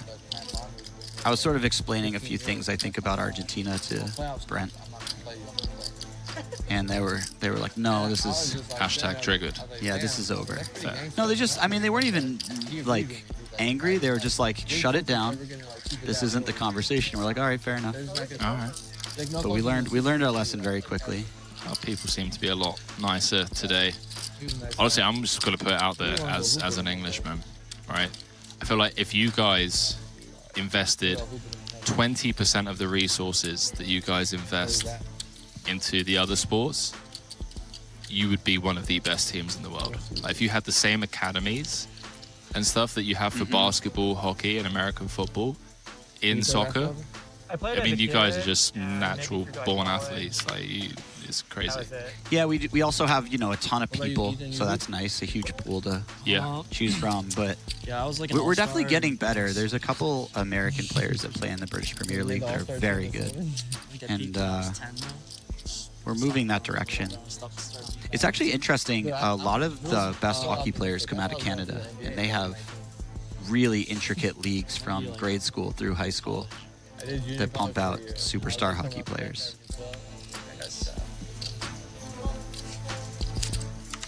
We all have a shot.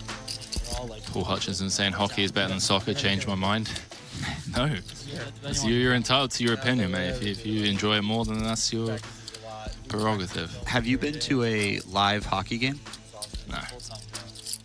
I don't watch a lot of hockey on television, but I will never pass up an opportunity to go to a live game. They're so much fun. Let's do it. Yeah, let's do it. We'll For try. sure. Try and you can see if there's 275. arrange something. I mean, in the chat, what are your favorite sports to watch? Kevin raising it up here. He's going to be applying a ton of pressure to Taylor, to Tapar. And he'll do it in the form of some shoves with hands that don't want to raise fold. And then he's going to raise small with a lot of his other hands. And it's probably going to be a pretty polar range of hands that are pretty, well, very comfortable folding if they're shoved on like this one. And then some very strong hands like ace queen, ace king.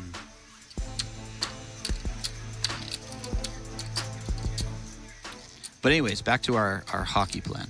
Yeah, well, I'm just curious to see what Taylor brings here. Either 2.7x. Feels like there's nothing he can do due to ICM. The only way that I think he can continue with the hand in some capacity is if he's significantly shorter than the other stacks.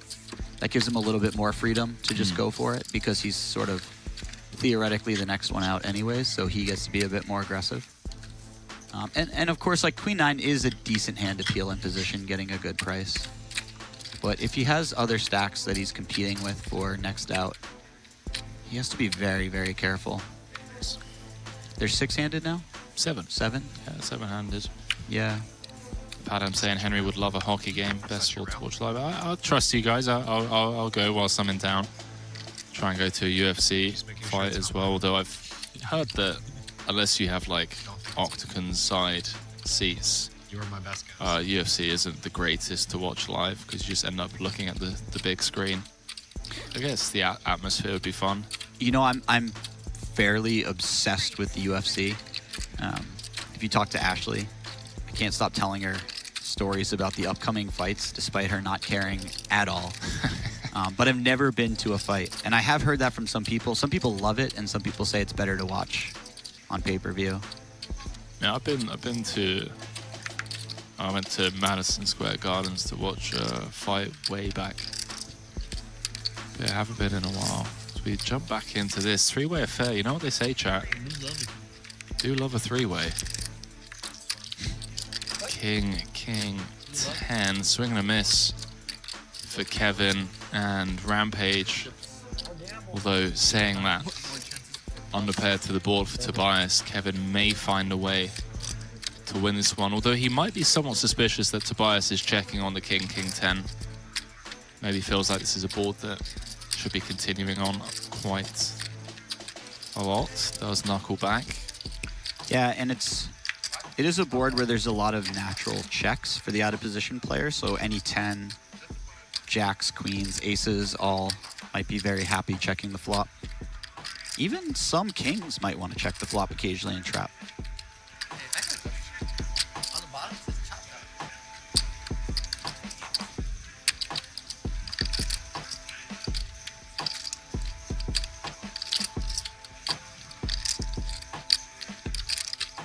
Kevin seems pretty content on heading to showdown. Ooh, nice. Wow. Ace of spades. Kevin with the check mark. Maybe back up to 8.5 million.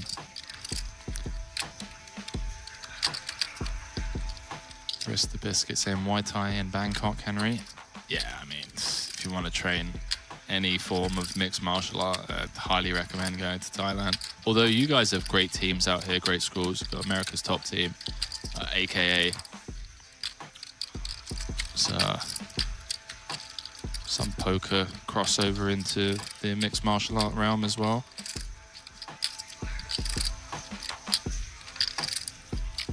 I think there's a few gyms in Vegas that are pretty famous. I know Couture's gym. Yeah. It's pretty well known.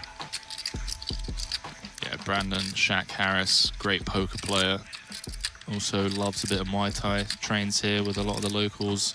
A lot of the UFC fighters as well train at the gyms here in Vegas.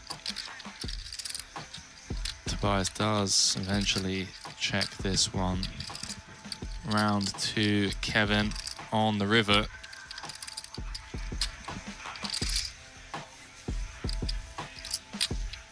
Matt saying it should be illegal to be this good at poker and get hit by the deck.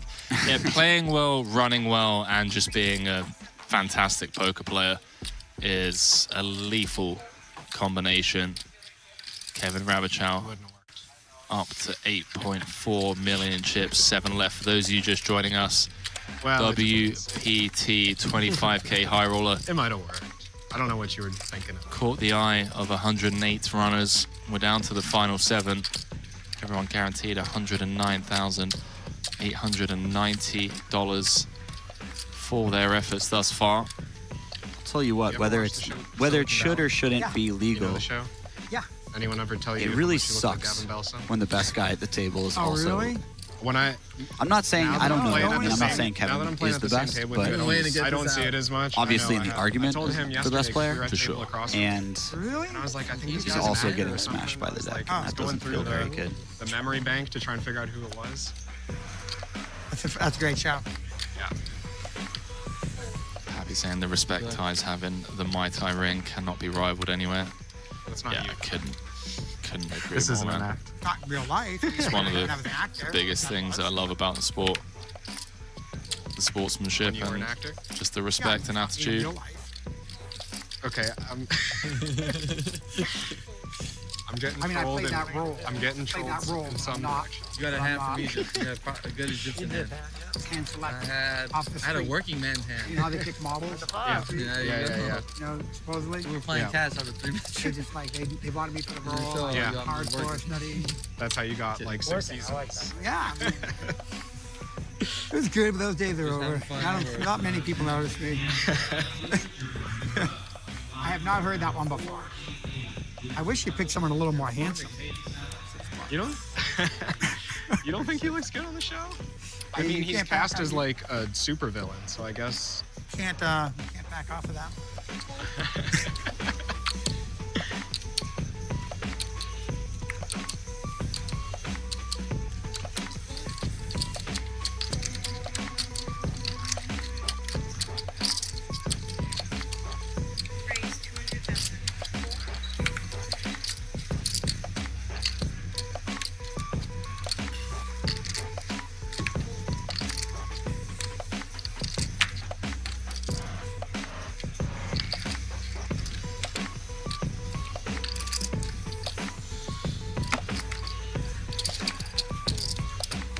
from across the room you were spotting us. Well, we were just, no, when we were down to like 3 tables last night, you were at the table next to mine.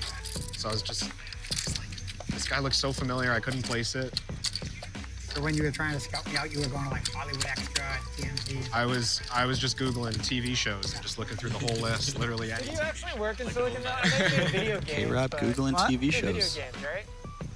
I make video games. I thought you did. So I'm getting actor, video game maker. What else we got going down? Let's say guesses. Aren't you Elon? Yeah. Interesting. I heard you're Elon, dude.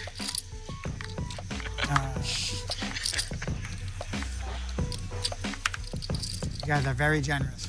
Still got that private jet?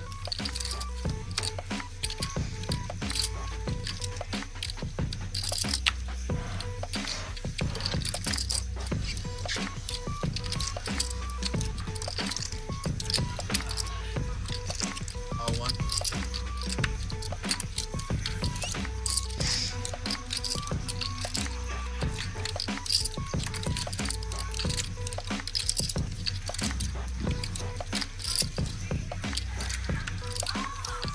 All right, Aram has what would normally be a good hand on the button, but unfortunately he has a stack that is very handcuffed in what it can do.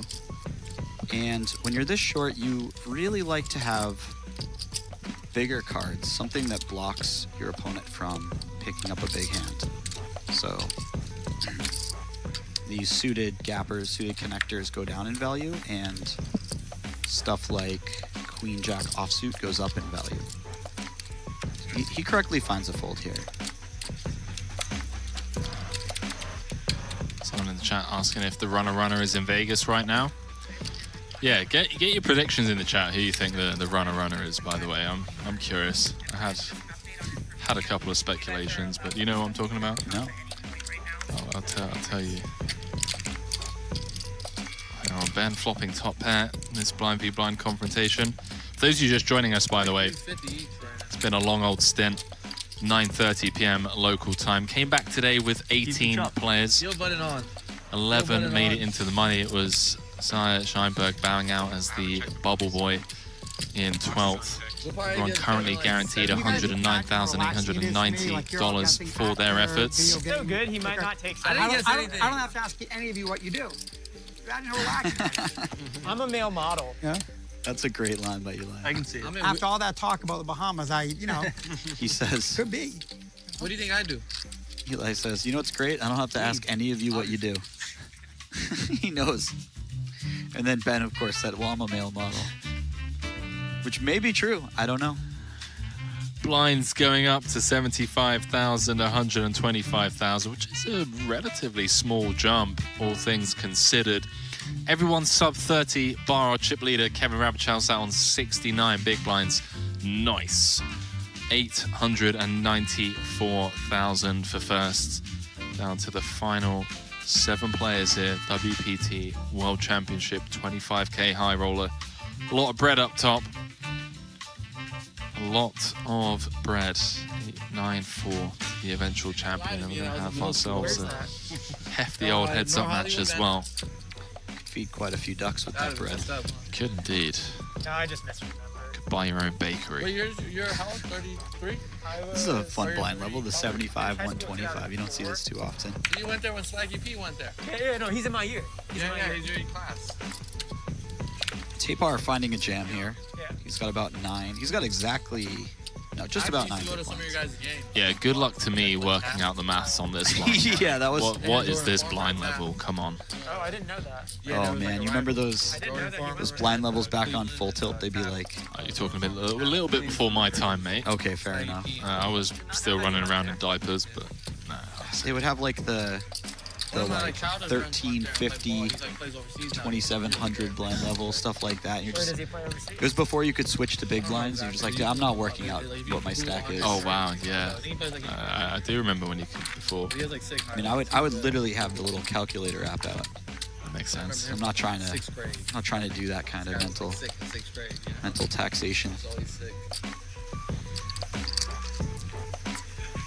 Love that kid. Slinging But over on Twitch saying ICM is for broke people. Didn't you hear? We did hear. We heard loud and clear.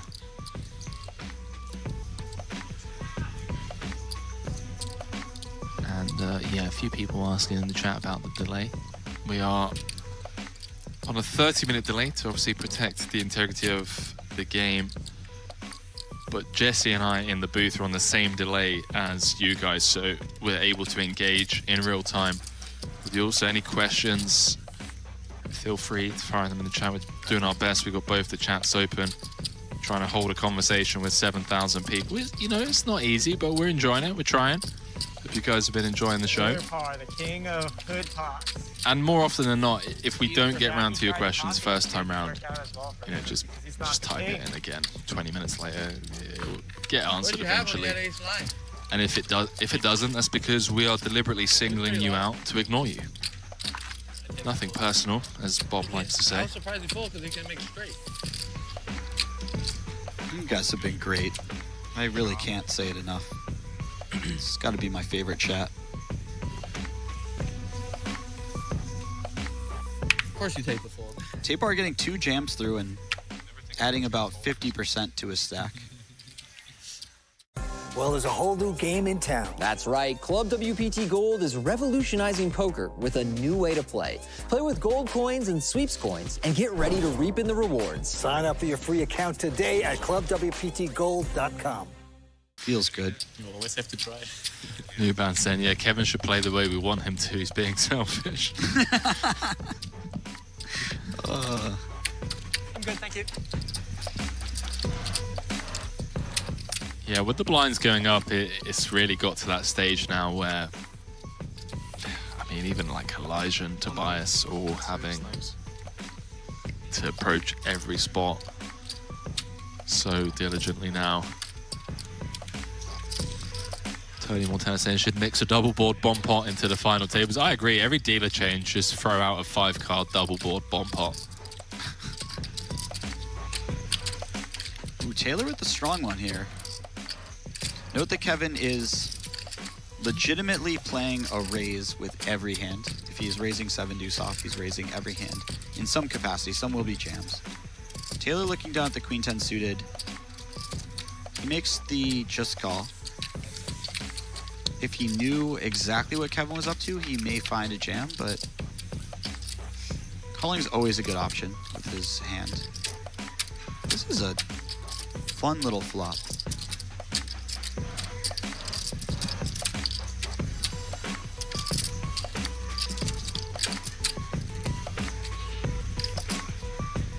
Hard to go. We have a comment in the chat. Hard to go to the Super Bowl on an announcer's salary. What if your day job is announcer and you moonlight as a high stakes PLO player? Maybe then you can. Wait, hang on. Do you know how much announcers get played? What announcers are we talking about? Poker announcers or like sport announcers? Yeah, I'm not sure. I mean, I have a feeling that at least one UFC announcer gets paid pretty well. I would imagine. I've also heard some UFC refs have been getting some nice payoffs recently. Jesus Christ. Yeah, based on the results of the last fight, I'm guessing more than one judge is getting paid pretty well. That was one of the worst things I've ever seen.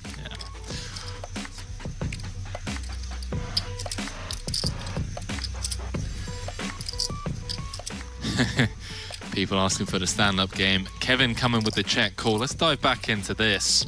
1.1 out there. Taylor with 1.1 million behind. And well, what a card.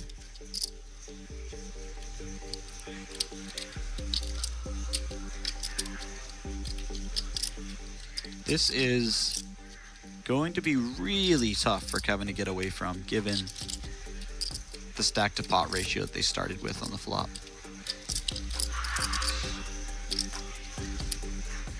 The only saving grace for Kevin is that this is a board that interacts with the hands that Taylor calls pre-flop really well. However, he's got basically the second nuts. That's a nice check by Taylor. Sneaky check on the turn. think he correctly identified that he's going to have a lot of hands just fold if he bets the turn, with his range being the strong on the board. And I think he thinks maybe Kevin finds some bluffs with his complete air balls if he checks back the turn, and is more likely to pay him off on the river after the turn goes check, check. If he knew Kevin's exact hand, of course he'd be betting, but Kevin has a lot of other hands that may find hero folds or just are giving up.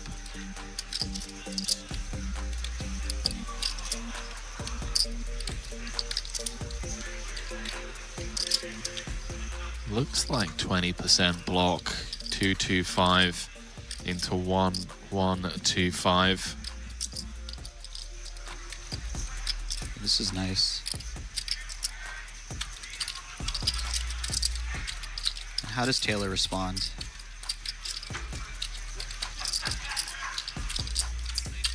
Odds are he raises, but you do have to be called by well more than 50% of hands being hands that you beat. So if your opponent ever decides to start hero folding sevens to your raise, that may not be true.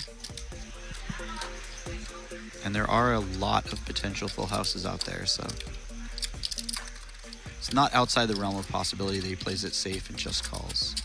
Looks like he's going to do exactly he has cut out calling chips, flicks it in. Kevin probably somewhat confidently tabling the 7 deuce. And Taylor's pretty sick to see that exact hand. That's the only hand you feel bad about. Yeah, you see the facial reaction there, just kind of grimacing at himself, maybe kicking himself under the table. He does get shown the lower end, or as we like to call it back in the UK, the mugs end of the straight. The mugs end? The mugs end of the straight, Do you know what we say? Go on. Do you? No, I don't. You don't? We say the dummies end. The dummies end. Yeah, say it. Yeah, mug, dummy. I've heard ass end. Yeah. I've heard it a lot less than dummy end, but you know. I was like, how can I? Pappy Van saying Tony Romo and Troy Aikman both make over 7 million a year commentating 17 to 20 games of football a year. Yeah, that's pretty much what we get paid for covering all of these poker events all over the world. You know, so don't you worry about us going to the Super Bowl. Oh, you're still in the lower pay bracket, I see. Yeah, I still haven't graduated just yet. They're waiting for me to turn 30. Give it a few years, man. You're gonna start really making some. Hopefully. I mean, who wants 7 million a year? Don't even have to pay tax on it. I mean, come on.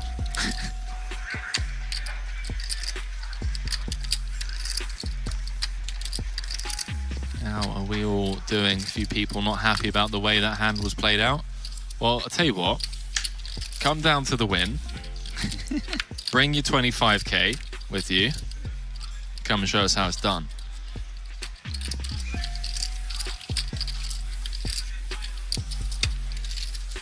I've received word from Jamie. She has gone home. She is playing the main event tomorrow, day 1B. Wow. You're jumping in tomorrow as well, right? Absolutely. Yeah, she's going to be in, and she said, and I just really needed it. She just really needed to go home, and you know what? I'm not going to begrudge Jamie Kirstetter of an early night. Because for those of you that don't know, she has been honestly, that was the plan. I mean, pulling I could strings, but I wasn't. I thought you somewhat quite literally out of thin air to get some of these cash games together, organizing all of these live streams. She really has. Free of charge, by the way, for all of you viewers at home. WPT content being brought to you live on Twitch, YouTube, whatever your preferred platform is. She really has been working so hard too. That'd be sick. They done it on the PokerStars. And this has been such a great event so far, this series. Someone got wrecked. Oh, that's incredible. Oh, hello. Interesting spot here for Kevin. Yeah. This is a hand that could certainly be putting a lot of chips in the pot. And nobody behind him has all that much, so I don't know if jam's out of the question. I would have to see the exact stacks behind. He just calls. Oh, I'm seething.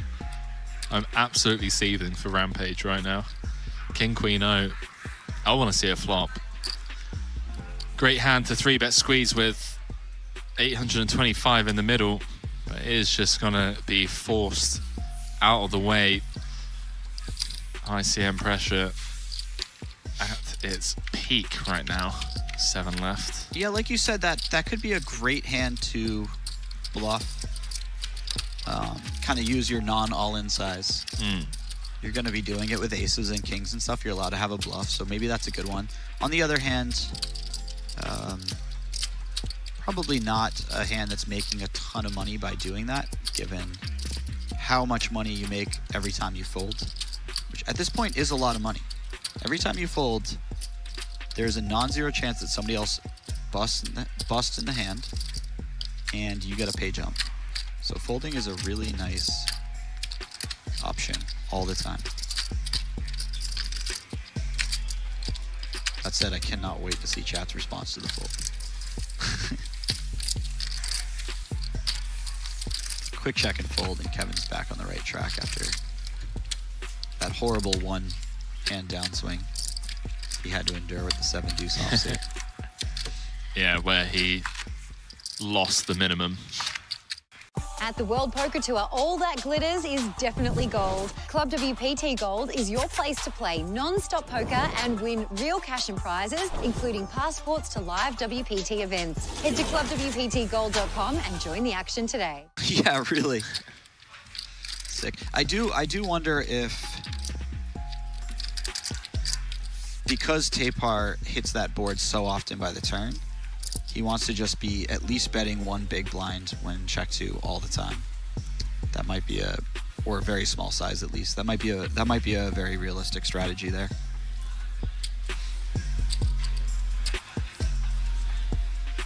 Yeah, 15 million guaranteed in this upcoming WPT World Championship 10K. There were 600 entrants when we returned from dinner break. That was about an hour and a half ago. How many entrants today? 600 and some, 630. Yeah. Okay.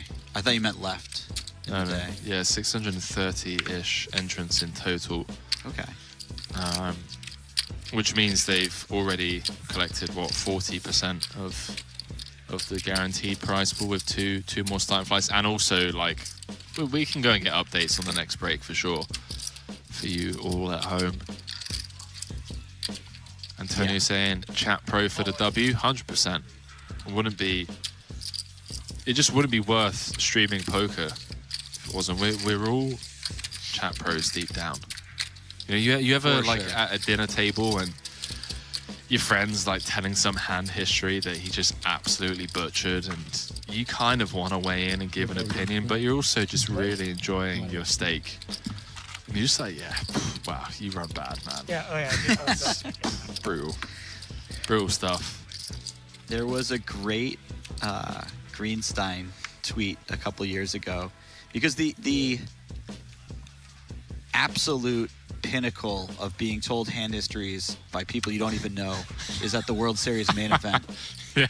And so he had this tweet where he goes, on break of the main, I walked around and no less than 12 people came up to me and told me a bad beat story or a hand history. He's like, and I didn't listen to a single one. I just waited till they were finished talking, and I shook my head and I said, nothing you could do, and walked away. And I really enjoyed that one.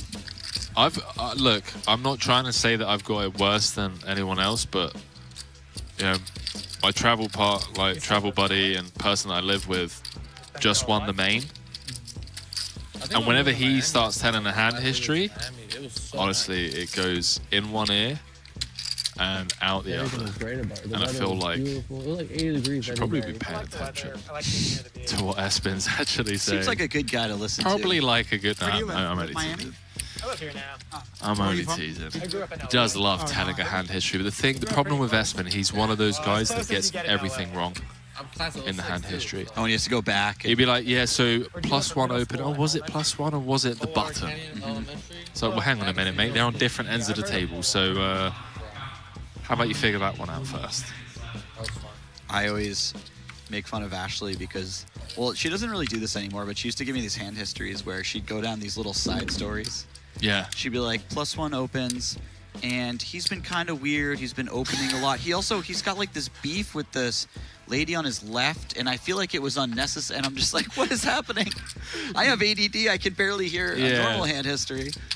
You're literally finding out the life story of 3 separate people that aren't even at the table. Like, we've all been there. He's been going through some things. His wife left him. So he came in today 20 minutes late. Clearly things aren't going great at home. Aaron with the effective jam, getting it through with the queen 10. It's getting cagey out there, chat. 7 left. Few stacks. Forced to do exactly what Aaron just did there. Yeah. Kind of effectively jam. Getting down to it. Ben Yu also getting a little shoved through over a K-Rab open, so he picked up a nice little pot. Good morning, Europe. Those of you just waking up and tuning in, see Charles Brady saying how many players started this, just got here. Not necessarily assuming that you're from Europe, Charles, but I thought I'd give a shout out to the Europeans just rolling out of bed. It's that time zone thing you were talking about. Yeah, that crazy, that crazy thing that we couldn't quite get our heads around earlier on. That is a wild phenomenon. I mean, the fact that we're on a floating rock, let's just stop it right there, like, ridiculous. Absolutely ridiculous. We're living in a sim, chat, come on. 7 left out of the 108 entries in total. We didn't really go into the city much because it was so far. And we weren't 18 either. There's like house parties and stuff. Yeah, we just went to our friend's house a lot. Dodged a big one. What about like the roller skating rink? Oh, we went to the one in Balboa. And there's like a bowling alley there. I think our like high school, one of our senior activities there. Did you go to grad night? Yeah, I went to grad night. Where'd you go? Ben Yu doesn't have hand histories. Oh man, I really hope one of his friends just like goes through this stream and is just like taking note of all the different. Like at clothing time. He's basically the Chuck Norris of the poker world now. They just let you go get busy. Happy saying, Henry, are there any teams left in the World Cup you root for, or is the wound still too fresh? Not fresh at all, mate. I mean, it did only happen, a couple of days ago, but I'm a big fan of just good football, and I think French football has been, France are just one of the best teams in the world and have been for quite some time. So it's a pleasure to just see quality football being rewarded. But yeah, if I had to, Morocco, the underdog, obviously, that would be amazing. But I would like to see a repeat of the France-Croatia final, personally. Although there is obviously the whole Leo Messi legacy kind of story for Argentina. So yeah. It was a fun day. Going to Disneyland. I love that from Manifestation Man. And Ben Euphemisms.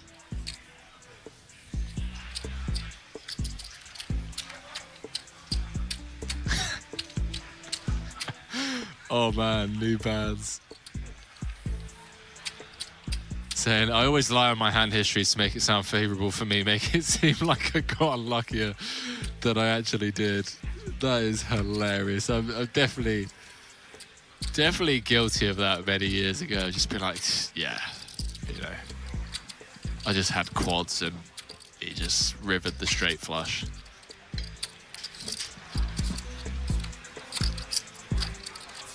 Past the end. 375.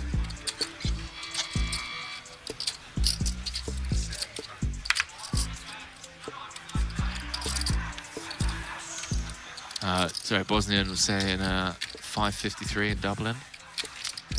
Oh, top of the morning to you.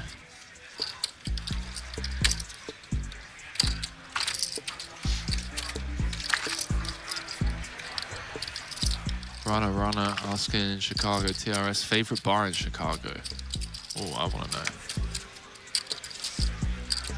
I want to know the answer to that as well. Saying, but are there any other streams this week? There are indeed. Day off tomorrow. It's the only day of the week we don't have a stream. Then on Wednesday, Jamie Kirster is going to be hosting. Sorry, she's going to be in the booth for the creator game that Alexandra Botes is going to be hosting on Wednesday. So make sure you do tune in for that one. It's going to be a lot of fun. A lot of, you know, verbal jousting, shenanigans at the table. There's always been a back and forth between like the poker community and the creators that are slowly, you know, shifting into the poker world. But I'm a huge advocate for it. I mean, these are people that are reaching audiences that don't necessarily know what poker is.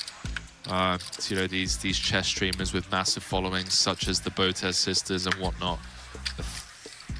Again, similar to Rampage. Just anyone that's bringing new people to the game. You think of longevity and the sustainability of our game that we all love. We need people like them, so it's going to be a fun one. Thursday, day 2 coverage of the main event. The old WPT World Championship 10K main. 15 million guaranteed. That creator game sounds great. I gotta say. The last Thought I was gonna have a spot. game I saw her in was Thought I was gonna have a spot. How is that not was one of between my calling and favorite raising? It's stream between games of all time to watch. I had a little funky suited hat. It's between calling and folding. Kevin Between calling and Rabichow, folding, I get it. 40% of all the chips in play, 7-handed. At the World Poker Tour, all that glitters is definitely gold. Club WPT Gold is your place to play non-stop poker and win real cash and prizes, including passports to live WPT events. Head to clubwptgold.com and join the action today. Suited. Yeah. Seems close. The shower Ralph Amana saying, hey, thanks for hosting for this long, guys. Y'all are great. Thank you. Maybe you just want to. It has been. It's been a long day, actually. I mean, what we've been. I would not encourage a jam. Been live now for. I tell you what. Well, I can find out. It already landed on. 8 hours and 22 minutes, and I've got a funny feeling we got at least a few more hours here. At least. Now we got the same one. Bare minimum. It's been a long old day, but it's been worth it. It's been a fun one. It's been a good day. It has been a good day. Beer Blaze saying, lol, is Helmuth invited to the creator game again? What, so he can just knit it up and short stack it? No.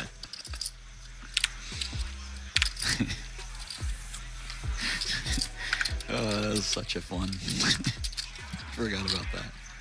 Mate, I will never forget Ninja. The face he made at him when he chopped the pot. What an absolute legend.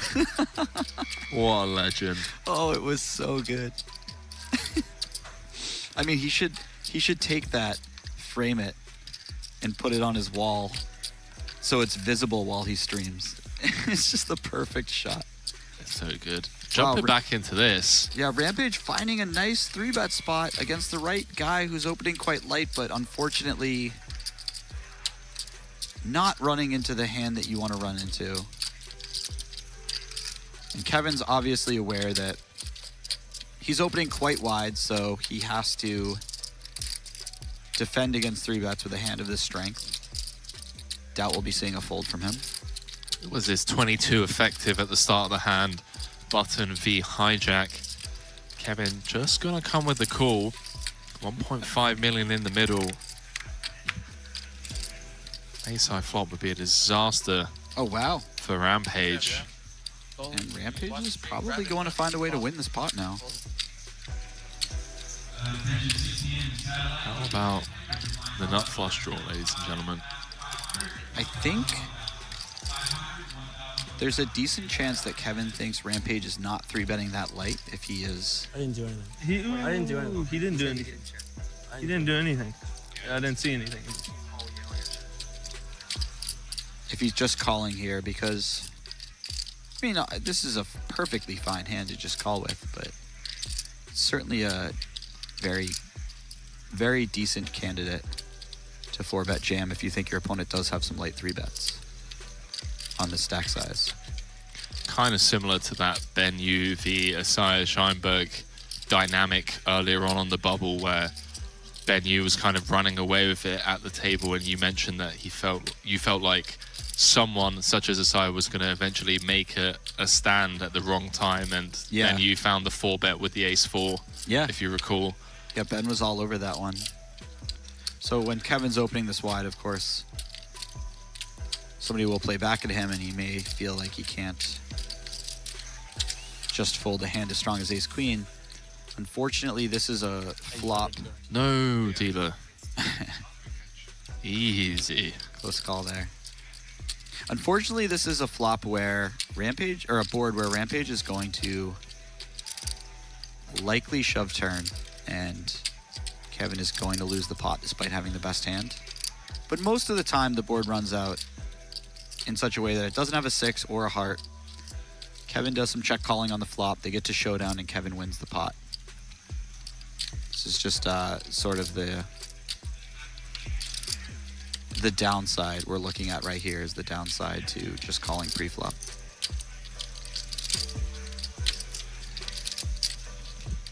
Chat calling for the queen of hearts on the turn.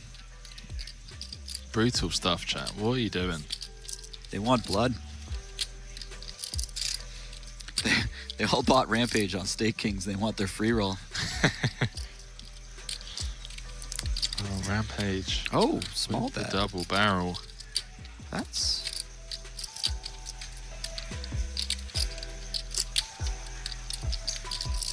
This makes a lot of sense when you think about the hands that are generally betting again on this board.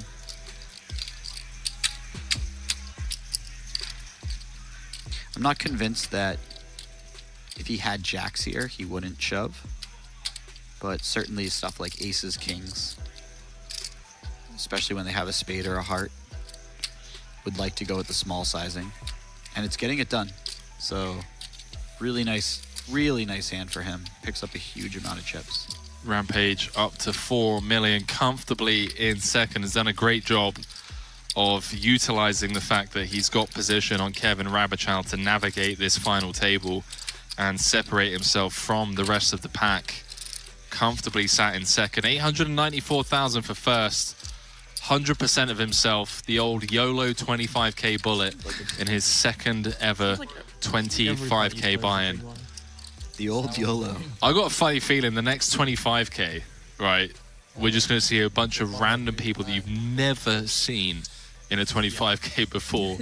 Just be like, you know what, Rampage, if Rampage wins this, donning luck box hoodies. If Rampage wins this, we're just going to get the most ridiculous turnout in the next 25k. He looks down at the jacks now in the cutoff. I mean, if Rampage wins this, I'm jumping in the next 25k, just out of, in that same spirit. Well, fortunately, or unfortunately, depending on who you're rooting for, Rampage was just the raise and take. Wasted strong hand. If Rampage wins, this would be very meta. If Rampage wins this tournament, that time you wanted to switch. You should make hoodies that have a picture of him at this table with the luck box hoodie on it. No, I thought maybe and you it just thought, says like, YOLO I was on because like I had to shove, and now that you That'd be open, I great. couldn't shove. I thought that's what you were thinking, actually. No. I actually. Is that too much? Tell me the truth. I think you're just not used to folding this much. What? So like the hoodieception. Yeah. I love it. And it just says YOLO. YOLO or hashtag YOLO, I guess. You got to mark it if you're gonna do it. Yeah. You know when you fold? I'm a big fan. Yeah, you can't win anything. Can't win. It would be high That's morale. what I think of it as. Folding means Would be high morale here. Euban saying my wife will be upset when she finds out I'm firing a 25k. Sick brag on having a wife, mate. I mean, Jesus, some of us out here riding solo. I did not see that coming. I like folding. Get up and stretch. Sick brag on being pulling single. off setting up a wedding and executing on it, because Ashley and I have been planning our wedding for a few years now. Planning a wedding is not easy. Oh, Elijah getting the jam through. Yeah, I can't even imagine, mate. Like, I thought it was just you agree to get married, you show up, people say some words, you may now kiss the bride, and it's done. It's flowers. Yeah, so it's invite list. I don't like the embroidery on these napkins. Exactly. Like, are we serving room temperature? Mineral water, sparklight. What's going on? Like all this, ridiculous. No. Fortunately, Ashley is not the kind of person to be difficult about all those little details. Have you got a date yet? No. We're still trying to find the right place, location, time. We kind of got delayed because we were starting to hone in on some plans, and then COVID happened. Yeah. And then all these delayed weddings were going to happen that were supposed to happen during COVID. Anyways, I don't want to take this that far off the rails. Starnish saying, just saved 70% of my car insurance by switching to single. Well played, well played. New band saying, you'll get there, mate. Thank you. Thank you. One day. Oh, you've got a British accent in this country? No, it's you get there whenever you want. Honestly, I'm just enjoying life too much right now. Sure. I'm traveling around. Just the dream job. I grew up watching the likes of Ivy on my old broken iPad way back in the day when I was like 16, 17, and to just have the privilege to come to events like this, call the action for other people that just love the game as much as I do. It's amazing, man. At the World Poker Tour, all that glitters is definitely gold. Club WPT Gold is your place to play non-stop poker and win real cash and prizes, including passports to live WPT events. Head to clubwptgold.com and join the action today. It's a tough life to try and explain to someone that's not in poker. Like, how do you say, yeah, I lost 20,000 playing cards yesterday, and then like someone that doesn't play poker, it's true, could just accept that and be okay with that. Yeah, it's crazy. Yeah, that is an ongoing struggle for a lot of people in the poker world, for sure. Yeah, I was well, Tobias, waking. How do you get queens on the button? 10 bigs. Let's go, Mamacitas. Here's a question: what do you do here? Do you know, I don't hate limping.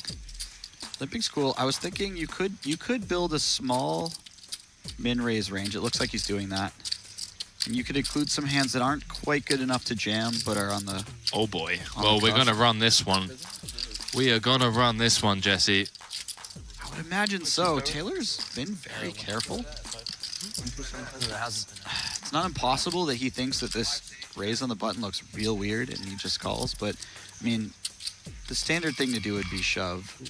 Oh, does that? Yep, does move in, and a snap call from Tobias. Cards on their backs. Queens for Tobias. Ace Jack. Taylor, is Tobias the all-in player at risk? Everyone else watching from the sideline, potentially about to ladder 24,000 should Taylor spike an ace. And he has. Wow. Ace 6-6. Wow. King of Hearts on the turn. Pretty sick turn card. Oh, what is going on? Slow roll from the dealer. Like when it glitches. Right, the card, 3 of diamonds, does eventually roll off on the river, and Taylor not only scores a KO, but chips up. Kind of tied with Rampage second in chips now. Some GGs from the players at the table as we lose the last non-American in the field. Tobias Strike. Get some GGs in the chat. Out in 7th for $109,890, and everyone now guaranteed $133,920 for their efforts thus far. Massive swing for Taylor there. He would have had, I think, under $1 million. Yeah, he had lost yeah, it would have been down to around eight blinds. Yeah. And instead he's got very close to second in chips. He may even have second in chips. I think Rampage has a little more. But it's close. Ben Yu, meanwhile, just quietly getting it done. I don't know if you're aware, but Ben Yu invented the three-way. I heard. Yeah, I did hear that. There's a rumor spreading.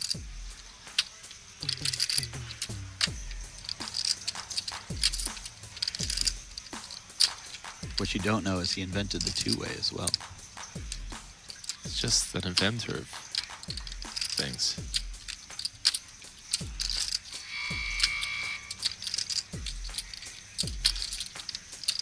Kevin with the low suited ace on the button. 625. Yeah, very nice hand to be 3-betting. And it looks like from earlier when he peeled the ace-9 suited, obviously there's some positional differences, stack size differences, player differences, but he may be erring towards 3-betting the lower kicker ace-X, the ones that play a little less effectively post-flop, and calling with the higher kickers, which would make a lot of sense. He could also just be randomizing and rolled a call before and rolled a 3-bet this time. I don't know what goes on in the brain of Kevin. If I did, I'd probably be chip leading the 25K.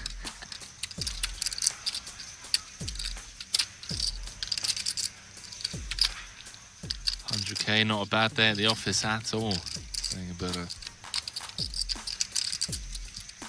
Ben has one of those hands that could do anything. All in? He does go all in. You win. I said you win.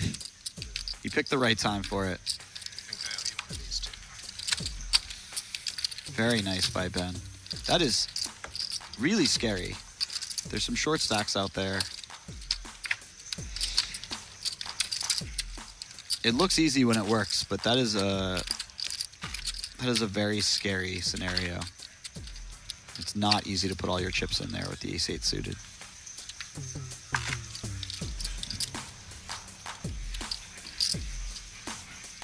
You guys all got 4? Pretty much. 6, 4, 4. Yeah. That has 3.5. Timothy Murphy says fatigue might start playing a factor soon. It's definitely possible. A lot of these guys are probably used to playing long sessions when needed. Oh, look at this. Well, unless somebody has a hand behind, this is likely going to go 3-bet fold, but you never know. Elijah could peel.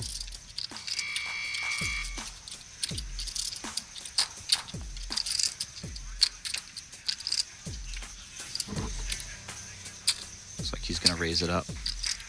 Healthy 3-bet.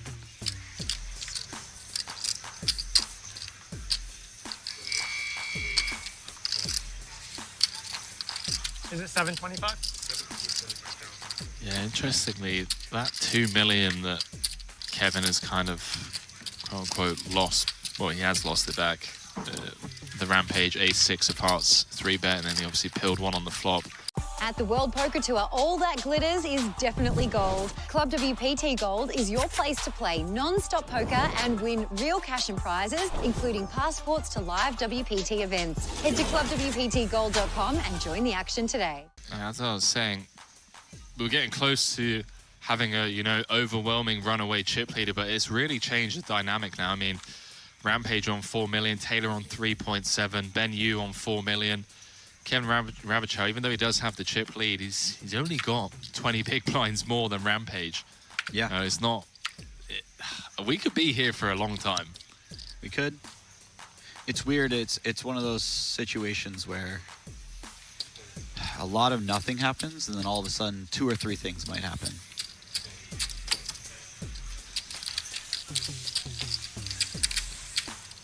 It seems like more often than not, it goes that way. I don't know why.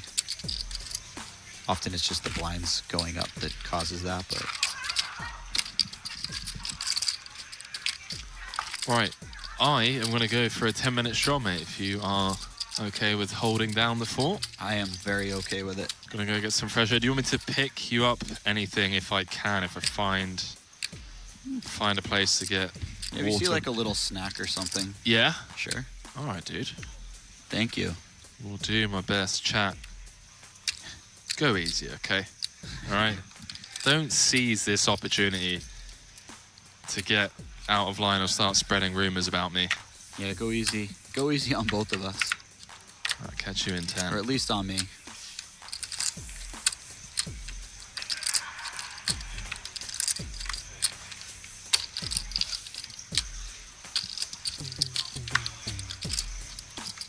Kevin raising from under the gun.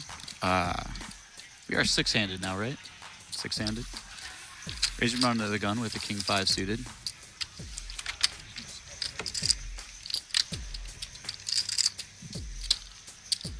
Getting it through.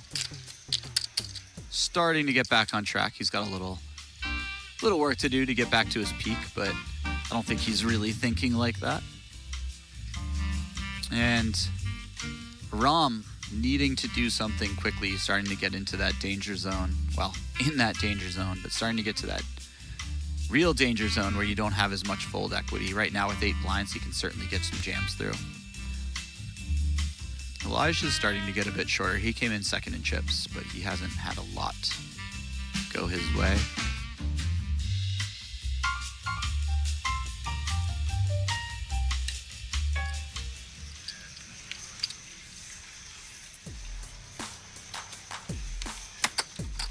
I didn't see it, but it definitely, and I always advocate for turning them up in the spot, It's but just going oh my for it. God. Oh, you love to see it. I didn't see it. Jamie Kersetter's his dad left the booth. Everyone let loose. Emphasis on the number of O's in loose. Gosh, these cards don't even listen. 6-4 offsuit, not going to do it for Rom.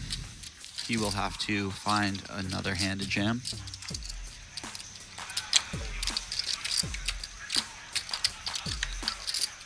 It folds around to Elijah in the small blind.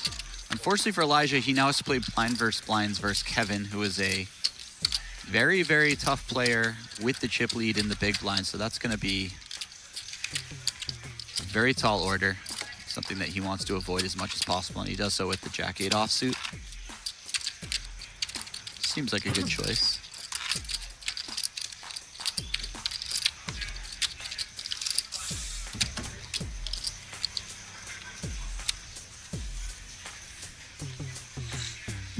If Rampage busts, Chicago TRS says if Rampage busts, the live stream will go from 6K watching to 3K. I don't think we're going to lose you guys that easily.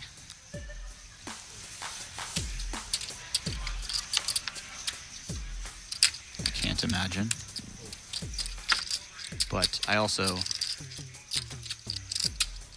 am not wishing that Rampage busts. He's played very well today. Really been quite impressed by his play.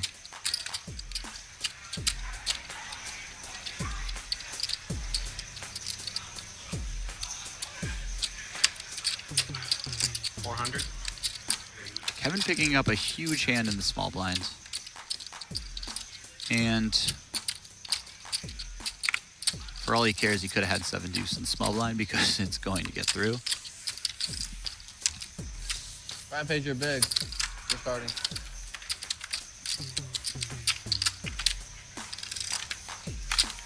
Thanks.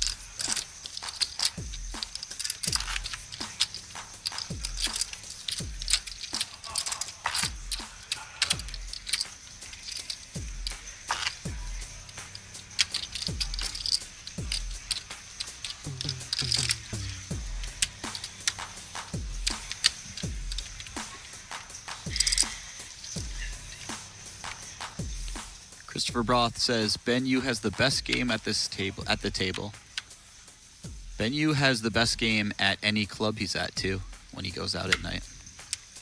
Just want to throw that out there. On and off the dance floor.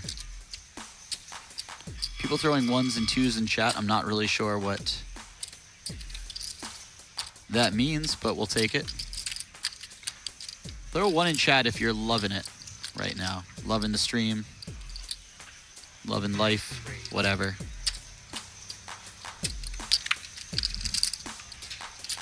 Get your ones out.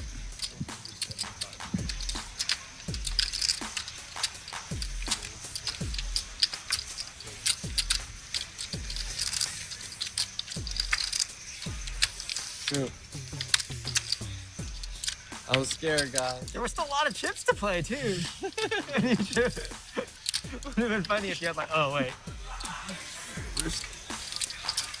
Oh, man. Shoot. Good old Ben, you once went to Burger King and ordered a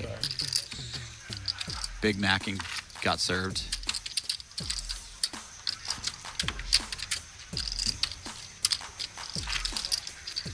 Somebody dropped the 80085 in chat.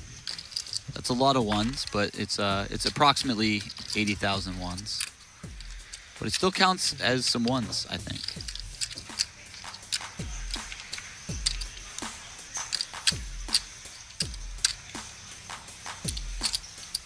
Yeah, I checked the poll.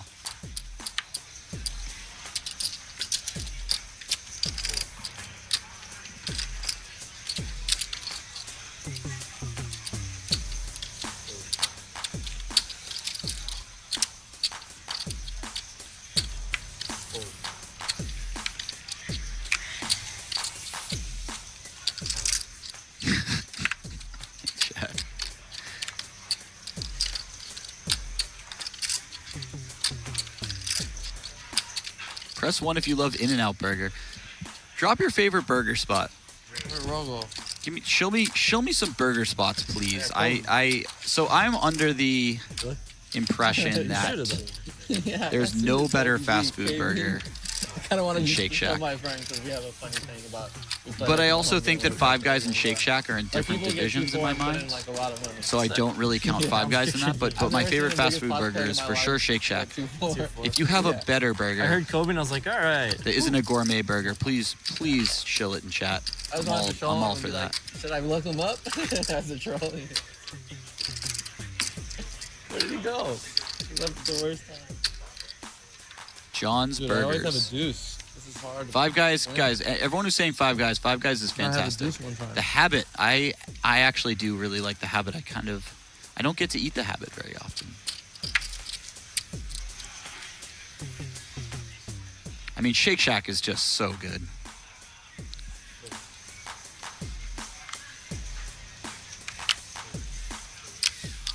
Rampage finding himself a real nice spot. Ace-8 on the button. Up against some significantly shorter stacks. On. 2006 Habit hit different. Good old days. Oh, we do have Ben in the big blind. Ben has a similar stack, so. Oh, Rampage just shoves. This makes a lot of sense with Kevin, a how much would you fairly strong win or offsuited lose in ace. the main You event really don't if you want had a deuce in your hand always and the other card was random? your opponent to shove on you when you just open normally. This main or the main? World Series main. World Series main. At the World Poker Tour, all that glitters is definitely gold. Club WPT Gold is your place to play non-stop poker and win real cash and prizes, including passports to live WPT events. Head to clubwptgold.com and join the action today. That's an interesting one. I always have a deuce. I always have a deuce. Yikes. This whole tournament, I've It always really had sucks a to deuce. play this tournament. I feel like this whole tournament, I've always had a deuce. Like, how could you ever win the thing? Like, how would you? can't ever How win. could you? You'd be capped at like. I don't know what you'd be capped at. Some kind of deep Bottom run. straight on 3, 4, 5. What? I didn't mean literally. You're capped at ace The best deuce. hand you could have. That's the best. You don't have the nuts. Sorry guys, I'm think still I in would the lose a burger lot. chat. You I can got a never little have the nuts distracted with by the ace table. No one knows though. They just like learn over time as I keep showing a deuce every time they show The it. table talk. I think no one knows this one because this one's really hard to figure out. Some of the other hypotheticals is like obviously they're going to figure out. Yeah. But this one I feel like they might I not. could disguise it for a while. I could probably get through the bubble without anyone noticing.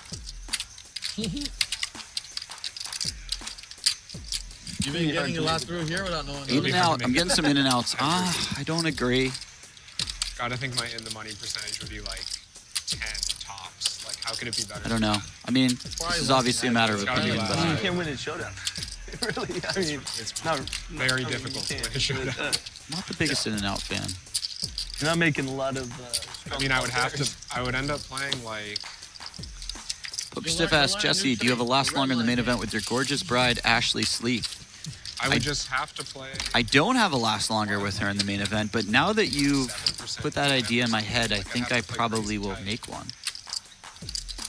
Probably do something fun where the prize is something a little bit embarrassing. That sounds like a good idea. Make a lot of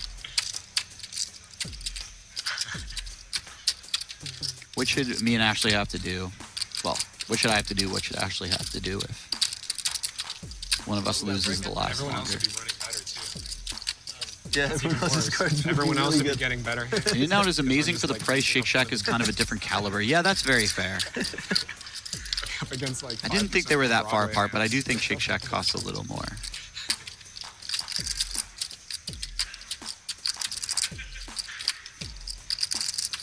So Ben limping in the small blind. Elijah checking back with the 6-5 suited. Check on the flop. Check on the turn. Ben's pretty happy to check to the river and probably put in a nice healthy value bet on the river. He does have a pretty weak jack, so it's a good one to do that with. The king throws a small wrench in his plan because Elijah is likely to have checked down to the river with king high a lot. But he's still going to value bet. And hope to get called by an 8, a deuce, some queen highs.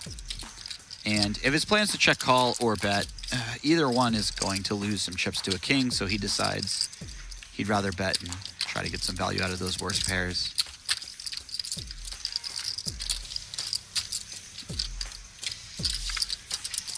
Are you starting your version of the game now? I thought I had a deuce in my hand. It looked like you were getting ready to show it. That's probably the I thought I had a deuce in my hand. I did not. I was I got distracted by the table talk, not the table. In the middle of the hand? In the middle of the hand? Yeah. That's some Cleveland High shit. Yes, you have a weekly last longer with your fiance. Education. North Valley. North American, California educate. That's more like North Valley. LAUSD Cal. Yeah. Yeah, it would suck to play that tournament. I think your strategy is right. You just play really tight. Like. Yeah, I would have to play crazy tight. You wouldn't really have to play crazy tight. I don't think you have a choice. Like I'm saying you're like forced. You're forced into like you play like almost every suited hand. Probably just like open limp or something. Just like don't even bother. I don't think you're supposed to actually play more hands that you wouldn't otherwise. Actually, I'm not sure about that one. You need to make. You're really just trying to min cash that tournament too, right? Yeah, exactly. That's what I'm thinking.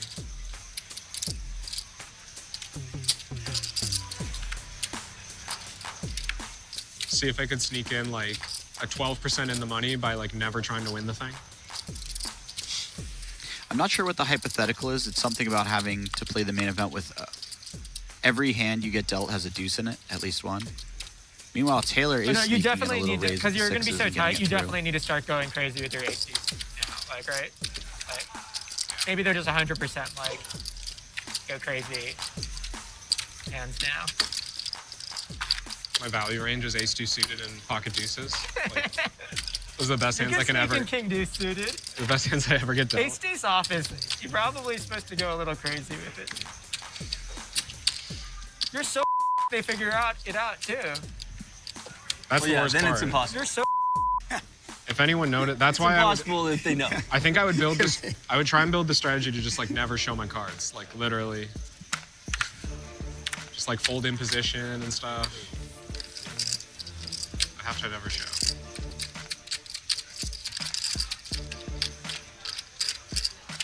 All right, 16 satellite leader to line 6 pro. Next Gen Poker in the chat. What's up, Next Gen?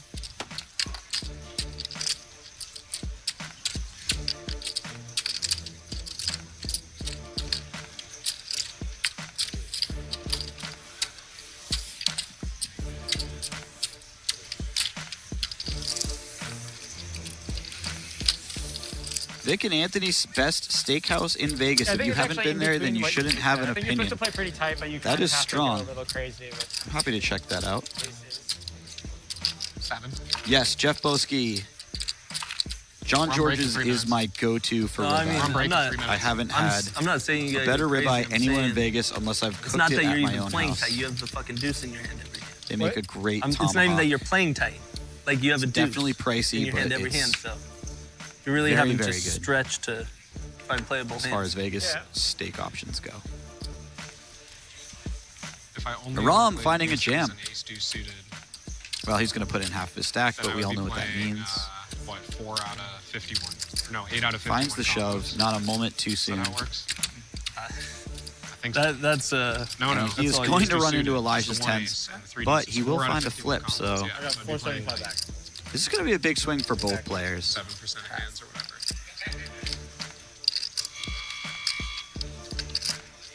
Very big swing because All in. this is half of Elijah's stack as well, approximately.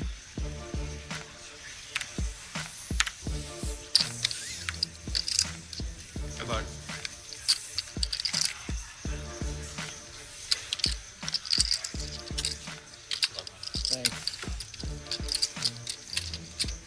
I think you're probably not the worst player in the field, though. You're like really far down there, but Yeah, I don't not think the I'm. worst I player don't in think the I'm doing field. the worst. Yeah, congrats.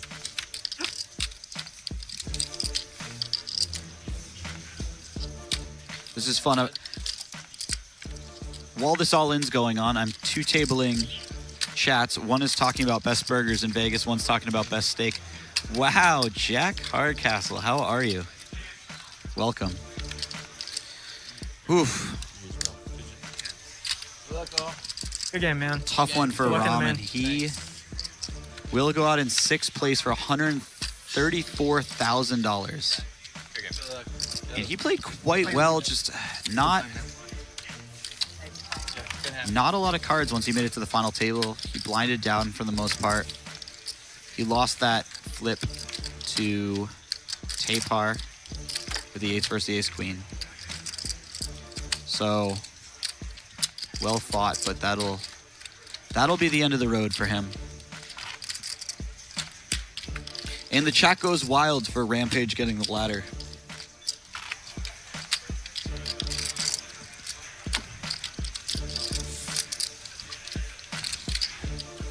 So I do believe we're going to be going on a 15-minute break after this hand. Perfect timing. Welcome back. 615 runners in day 1A of the WPT World Championship 10K main, by the way. So, yeah, already over 6 mil collected with 2 more starting flights to go. As Kevin says the field number's gone up, but it's actually gone down. But yeah, the chat going wild for the ladder. Queens! Mamacitas for Rampage. What do you do here with the queens? Do you go with the small raise or do you go all in? Yeah, I like 3-bet inducing here. Like, you just want Taylor to rifle it in with King 10, Ace 4, Ace 5, just give him enough rope. Gonna be able to have 3-bet folds off this stack depth. Maybe I'd like to Small blind V button. There's that really nice factor where if you double up, you're now tied for chip lead, and that is a big deal. So inducing here it has that extra benefit to it. Yeah, that 3-bet size is wrong. That is more than 425 in front of Rampage. Do apologize for the graphics. Yeah, look to be about 800,000. Yeah, I believe 825. Taylor's hand is a little weak. He may just let it go. Yeah, it comes with a 3.5x from the small. Action back on Taylor.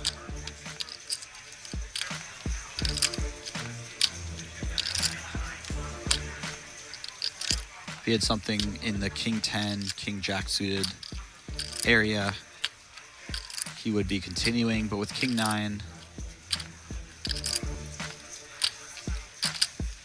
probably okay letting it go and saying, you know, I have better hands here. It's close. It's certainly close. I'm waiting for the 35 big blind rifle it in with the king 9 suited.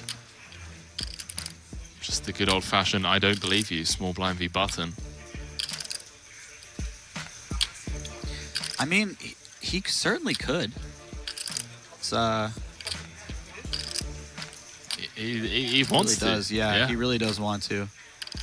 Yeah, I'm blocking, you know, like the ace 4s, ace 5s, the ace 10s. Yeah. Blocking ace king, kings. If we get called by queens, okay, we have 32%. Let's run it, dealer. C5 does let it go.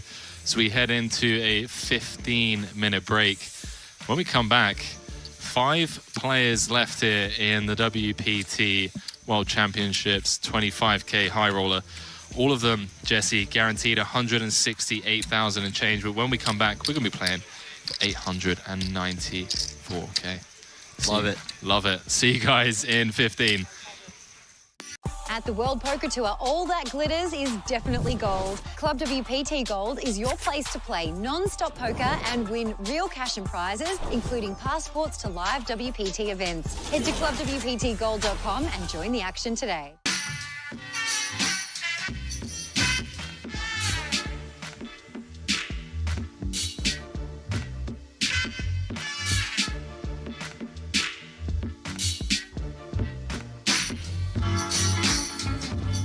Very warm welcome back to the win here in Las Vegas, Nevada. It's time, chat.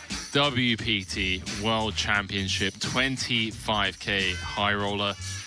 It's coming up to 11 p.m. local time, and we are down to the final 5 players with Kevin Rabichow leading the pack, 46 big blinds. Second in chips, Rampage Poker sat on 30 bigs, Ben Yu on 24 as we jump back into this. $168,750,000 guaranteed.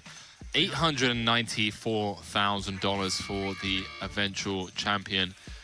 And it is Jesse Sylvia alongside myself, Henry Kilbane, calling the action for you all the way down to a winner, which, had you asked us at the start of the day, if you had asked me at 1 p.m. when I came into it, I came in at 12:30. If you had asked me at 12:30, Henry, what are you going to be doing at 11 p.m.? I would have been likely to respond something along the lines of taking a hot shower, kind of winding down for the evening, getting ready to just, you know, get an early night, got the day off tomorrow. But here we are, 5-handed. And what is the worst card that needs to be? Hot shower, huh? You're really inserting the image into so that I can win. Mind. No, that you would take that deal. I wasn't. That wasn't my intention. But now that you said that, oh, to make it better. We're bit scared. How your mind is snap-gone there, mate. But, you know, after spending 2 days in the booth with me, I'm not surprised I have that effect on people. You know, what can you do? What can you do? Rampage. Gonna let go of the Jack-8 suit a bit tight from the cutoff, covering Ben and Elijah, but maybe feels like doesn't want to open into the chip leader's big blind. A fair issue to have for sure. Ben, though, Ben's gonna open, and he may forego opening something like ace deuce or ace 3 offsuit, but ace 5 is considerably better. Thank you. A hand. Kevin has the queen 10 suited. He's got a decision to make on this stack size. It wouldn't be the most insane thing to see a jam, but, you know, peeling is obviously very standard. Oh, wow. How'd you like them apples? What did we say before when the probable best player, arguable best player at the table runs well, plays well, and gets slapped in the face by the deck? Lethal combo. Yeah. I believe there was a movie called Lethal Weapon named after Kevin Rabichow. There were actually 4 of them. They're all named after Kevin Rabichow. Oh, this is episode 5. The return of Kevin Rabichow in the 25K. Ben c-bets. I do feel like Ben has a close decision between check and bet here. He has the sort of hand that doesn't mind betting. Doesn't mind checking. He's got the backdoor diamonds covered a little bit. He's got a very clear-cut hand where he's not getting much worse to ever call when he bets. He's not getting better to fold. But the power of c-betting is just so strong. And Kevin's going to find the check raise, which, as the chip leader, he'll be doing with a lot of hands since he has so many potential combos of trips. And they're kind of all playing a game against the chip leader where it's like he's going to put as much pressure on you as possible. So when he has trips, he's going to raise, of course, and then mix in as many bluffs as he can.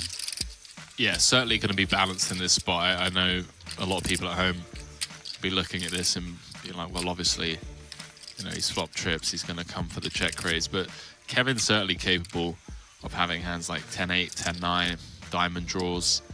Ben is still ahead of some 9-8s of the world. Yeah, just perhaps some ace highs with the ace of diamonds, king highs with the king of diamonds. And I would imagine on this card, it's close between a very small bet and a check, and Kevin goes with the very small bet. I think this is where Ben checks out. He did turn a flush draw, but he can't be sure whether or not it's good too often. If he doesn't make his flush, he has almost no visibility on rivers versus a bet. So yeah, nice time to get out of there.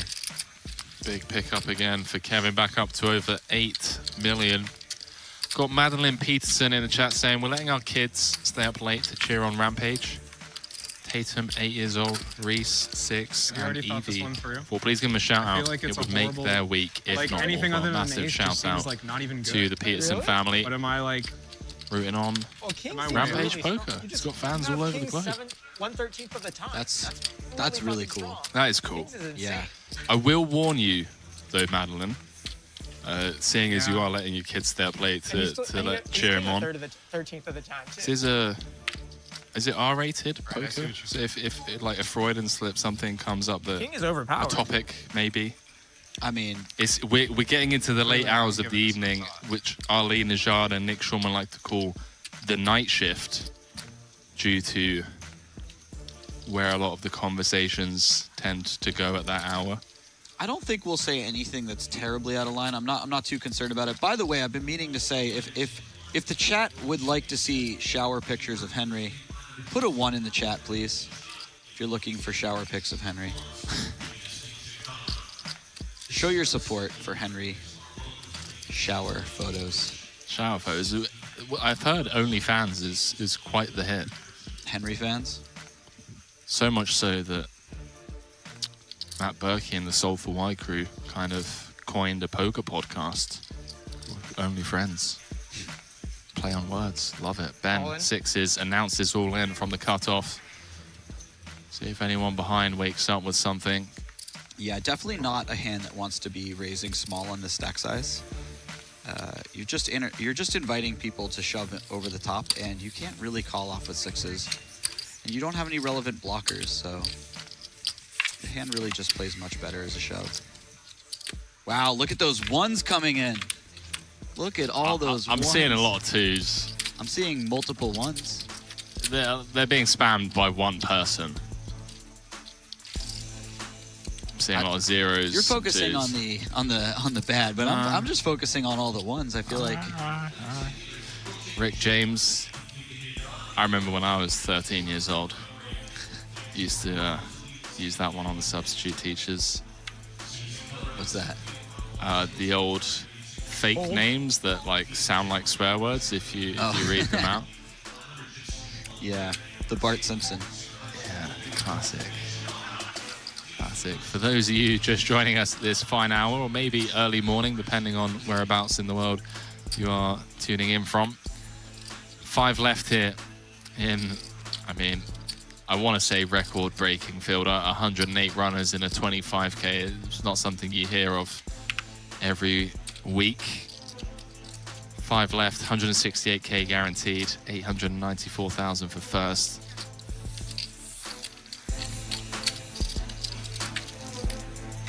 If we get a few more ones, Henry's gonna have to deliver on these pictures. But anyways, back to your question. I don't think we'll have any issue with any R-rated activity going on here. Doesn't seem to be a problem. Oh, this chat remains undefeated, I tell you. Rick James Sarah, my son is crying now. Thanks, man. I apologize. I apologize to Mike. Mike, age 11, loves the WPT. Shout out to Mike.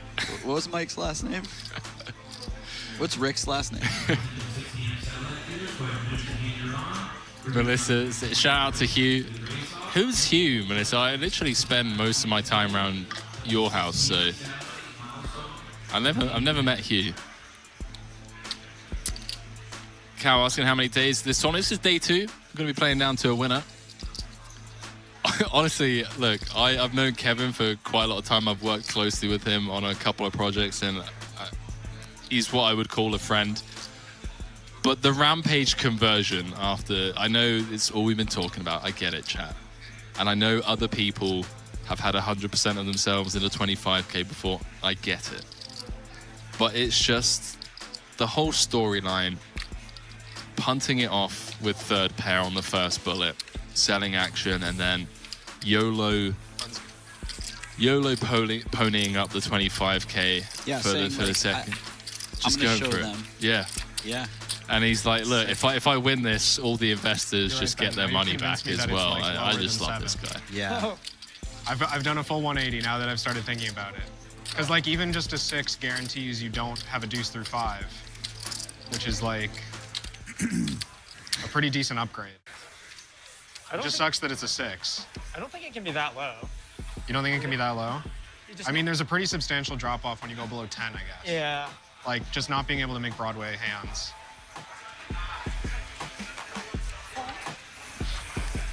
Sean saying Argentina or Croatia. I could see it just being 9. Like I could see the Broadway, losing Broadway being too powerful, or too whatever you call it. I feel like Messi just has to get to the finals right after his career. I think so. Yeah, in Argentina. I do want to see the France-Croatia repeat, but yeah, Messi's done so much for the game, so. It seems a little too perfect that he ends it with a World Cup victory. Antonio saying shout out to Sugma. What's Sugma's surname, pal? All in. What's that? Yeah, probably. Rampage limping in from the small blind Ben. Moving all in with the ace-9, nothing to see here. Ben having none of that. I'll have to go back.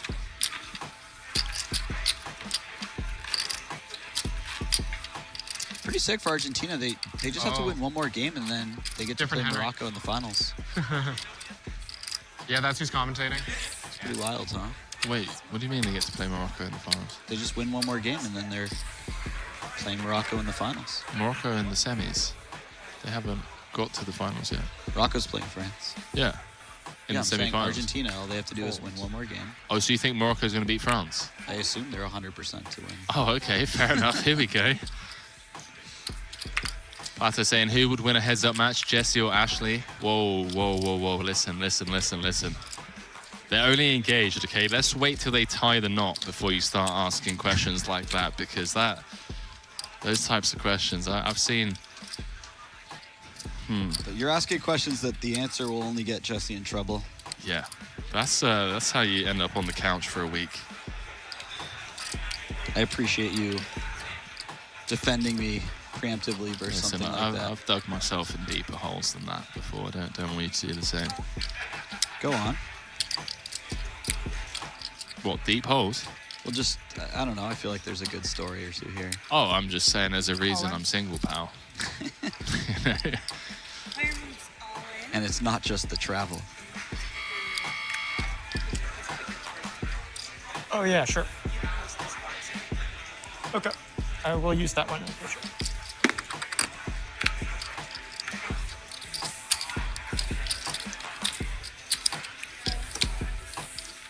I will say this, if you use past heads-up matches as an indicator between me and Ashley, when we played for fun,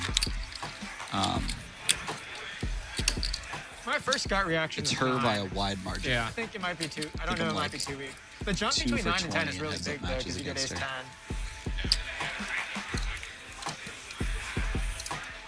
10. Croatia versus Morocco.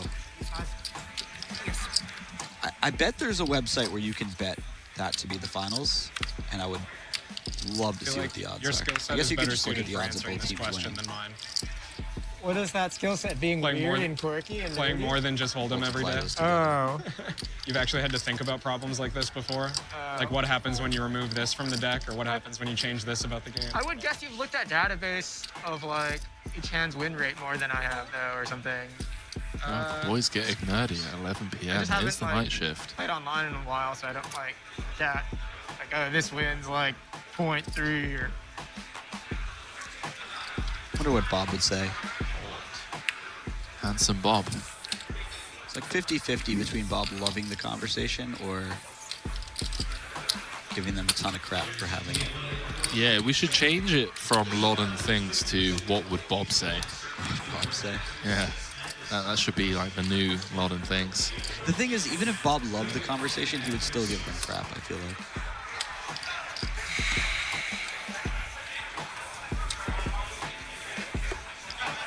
$168,750. Oh, I saw like I think 4 spotter hard. I'm not super confident, but I definitely saw something. Guaranteed. It's a nice chunk of change. You kind of just gotta flip especially when you have 100%. 3 spotter hard, but whatever. Because otherwise we know it's not. Really nice chunks. Oh, Rampage bumping things up from the hijack. Under the gun. Ben looking down at kings on 20 big blinds nearly exactly.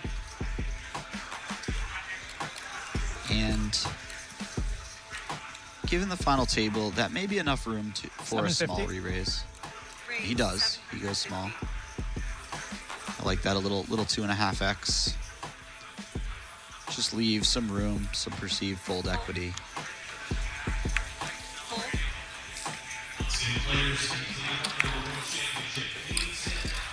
Action back on Rampage. Ben, the 3-better, cut off the hijack, starting the hand. Quick fold, nice. That fold 20 effective, no nonsense. Nice. That seemed like a very all-in or fold type of spot with his with Rampage's hand strength.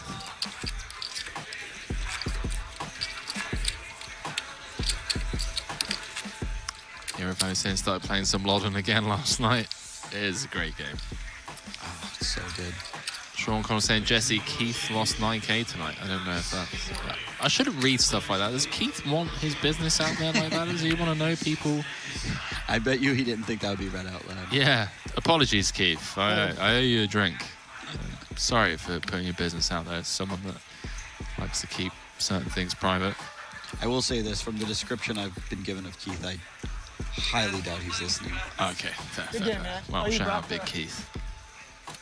Shout out to all of you keeping both myself and Jesse company after 9 hours of coverage today. A few people in the chat asking who the commentators are. My name is Henry Kilbane, joined by Jesse Sylvia for this 25K coverage. Well, it's not just been today. We had the high stakes Rail Heaven cash games 2 nights in a row, featuring some... Well, hang on a minute. Let's just jump back into this because we got a little button v big blind confrontation going on. Rampage flopping top pair. Kevin with the open ender. This could be a big pot, chat. 825K in the middle. Rampage the effective stack. There are certainly runouts. Yeah, sure. Could be really rough for Rampage. Thank you. The 6 being a very bad card for him, something that he feels obligated to pay off.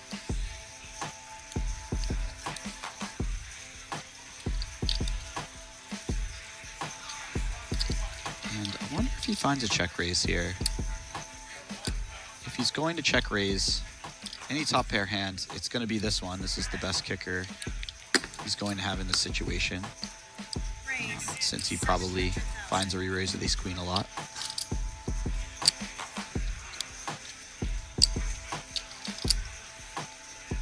Kevin obviously not going anywhere quite yet. He's got not just a straight draw, but a backdoor flush draw.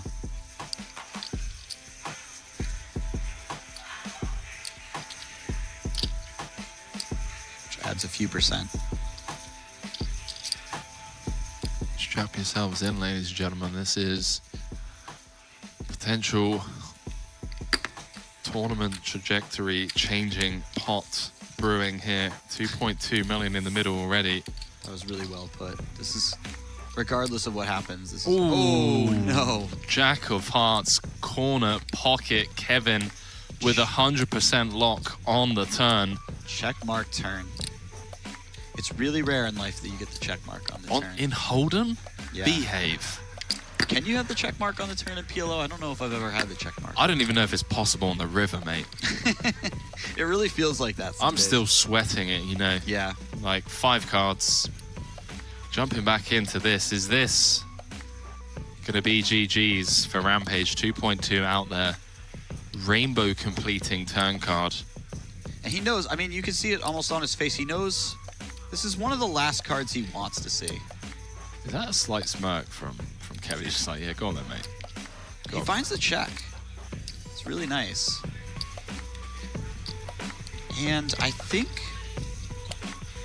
Kevin doesn't come in with a massive size bet. I think something like a quarter or a third of pot makes a lot of sense. It also sets up a very easy shove on the river, not a massive shove for the size of the pot on the river. So that's what I'd expect. Something between 6 and 700, or 5 and 600, 5 and 700. I mean, 550. Okay. Yeah, I feel like some of the check raise checks are going to include hands like Jack 9 that have now turned a pair, Jack 10 that have now turned a pair, something like the 9-6s, some of the gut shots of the world that just want to wave the white flag here. And Kevin setting up a very natural river SPR of what, 0.8 should Rampage call. Yeah, and when you have a hand as strong as King Queen, you're not loving that turn card. In fact, you're probably hating that turn card. But the price is so good, and the price almost looks like your opponent's trying to put in a little block bet and perhaps see showdown, right? Yeah. And you could beat a lot of the hands that are doing that. So you can beat basically every hand that's doing that. So. Oh, what? Rampage. What? Rampage poker. What just happened? Naughty little fold on the turn there. Rampage is playing his face off today. Rampage really trying to convert that win. Check raise the king, queen, and just folds on the Jack of Hearts turn against, what was that, 25% on the turn? 20%? Yeah. I think it was exactly 25. Kevin Rabichow, by the way, when he finds out that Rampage had king, queen there, like, he probably feels like, wow, and the check goes wild. Oh, I mean, of course they did. That is an insane fold. I mean, it's ridiculous. It's a really good fold. Really good. Rampage poker. Because you have to be concerned when you're folding that your opponent just has something like Queen 10 and he's blocking and he's going to... But he may have thought, you know, if he has Queen 10, he'll just check the turn, and he may be right about that. Ryan saying Kevin looks shook. Well, I don't think he looks shook just yet because he doesn't know that Rampage had the toppest of pairs. Check is looking about 40 minutes or so. Yeah, then we'll hear some table talk. There's a spot. I'm out the tournament in 5th, ladies and gentlemen. I don't know about most of you at home, but I'm at least calling the turn. Yeah. And Rampage immediately rewarded for his incredible fold by picking up the Django's. Feels good, by the way, to get rewarded right away. From a small. By the way, the last 3 or 4 orbits or so, this is a couple of small blind 3-bets from Rampage versus the Taylor Button Open. Had the goods both times. Taylor with the fold.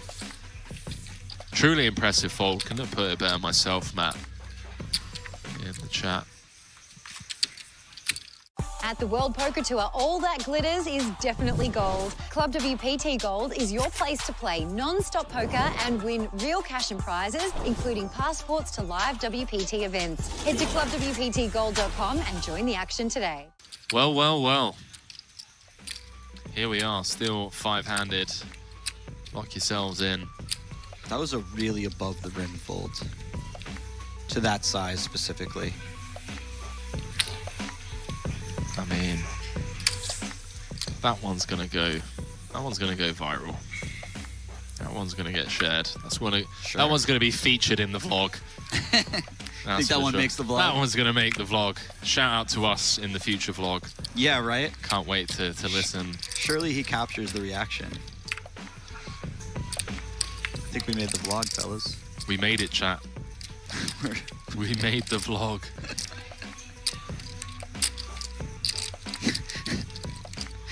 Every one of Melissa's comments so far have cracked me up. She just writes, very impressive. Melissa needs to behave.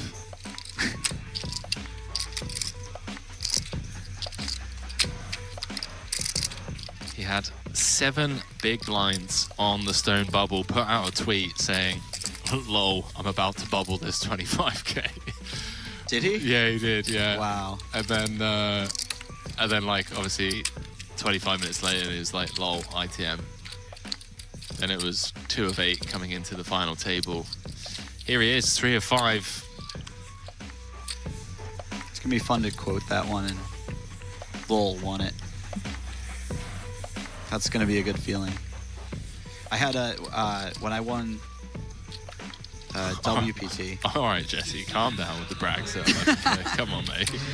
I had a feeling. Must be nice winning a tournament. I had a feeling when starting the story with that sentence wasn't going to go well. I'm not gonna lie. I can't look. It's the night shift. I can't let that slide. When I won, come on. All right, yeah, fair enough. Hey, go on. You deserve it, mate. You've been in. You can let a subtle brag out. Make it a big one. I mean, if I'm going to do it, I might as well go big, right? There we go. Go big or go home. I was conversing with somebody about potential coaching, and I was playing day 2, I think, of Borgata, and he said, you know, when do you want to get started working with me? And I said, oh, let me just win this tournament first. And then 4 days later, I just messaged him and wrote, okay, I won it. That is fantastic. That was one of the more fun moments. Yeah, I love stories like that. I really do. It's the same with Espen. I got a video on my phone where he's leaving our villa in Thailand because he left early to go to the World Series.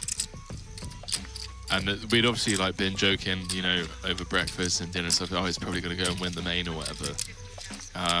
And it's like, yeah, don't come back unless you win a bracelet or something like that in the video. And then he just goes on and wins. You know, comes back with 2. 2, wins the main. Just for good measure. That's great. I mean, I wish I had something like that on film. I mean, the reality is a million people have said that to their mates. Like, oh, yeah, go on, you're not allowed home if you don't win a bracelet or don't win a WPT or whatever. Only a couple people got to return with the actual win. Shove it in your face. Tony saying, can we take a second to praise Kevin on his play so far at this final table? Very solid player. We don't need to just take 1 second, mate. He's put on an absolute clinic of a performance. Couple of, you know, folds that I found interesting, but I'm very curious to pick Kevin's brain post-final table. Not tonight. Be going straight home, but maybe over the next couple of days. It's one of the benefits of just being a commentator. But hey, man. Hey, I need some help in the booth. Do you think you could come in here and then you pretend like the cameras are on and you just fire out your own hand histories? There's that. And you can also just like pick their brains on hands that they played on stream as well. Would love to see Kevin actually, depending on how this closes out, but may see him produce a course on Run It Once. You don't do a podcast, do you? I did have one, yeah. I feel like you could have a great podcast where the concept is, I don't want anyone to listen to this. I just am doing this to bring people on so I can pick their brain. I would listen to that for sure. I don't think I don't know. I enjoy commentary too much to take poker that seriously. Yeah. If that makes sense. Does that make sense? Like, it's not possible to juggle both, in my opinion. I don't think you can. I don't think you can be like an elite poker player and do commentary full time. That's fair, for sure. Because yeah. I think that I'm kind of a believer in the concept that if you want to be the best at anything, you have to kind of put yourself in a situation where you're relying on that thing and that thing alone. So a lot of people who wanted to be, famous artists, they wouldn't take a job because they were like, I need to just put myself in a situation where I have to make it as an artist or an actor or whatever. Yeah. It kind of forces you to just be the best version that you can be in that particular genre. But at the same time, if you're doing some commentary and you're learning from people, like perhaps a Kevin Rabichow, I don't think that can hurt your game.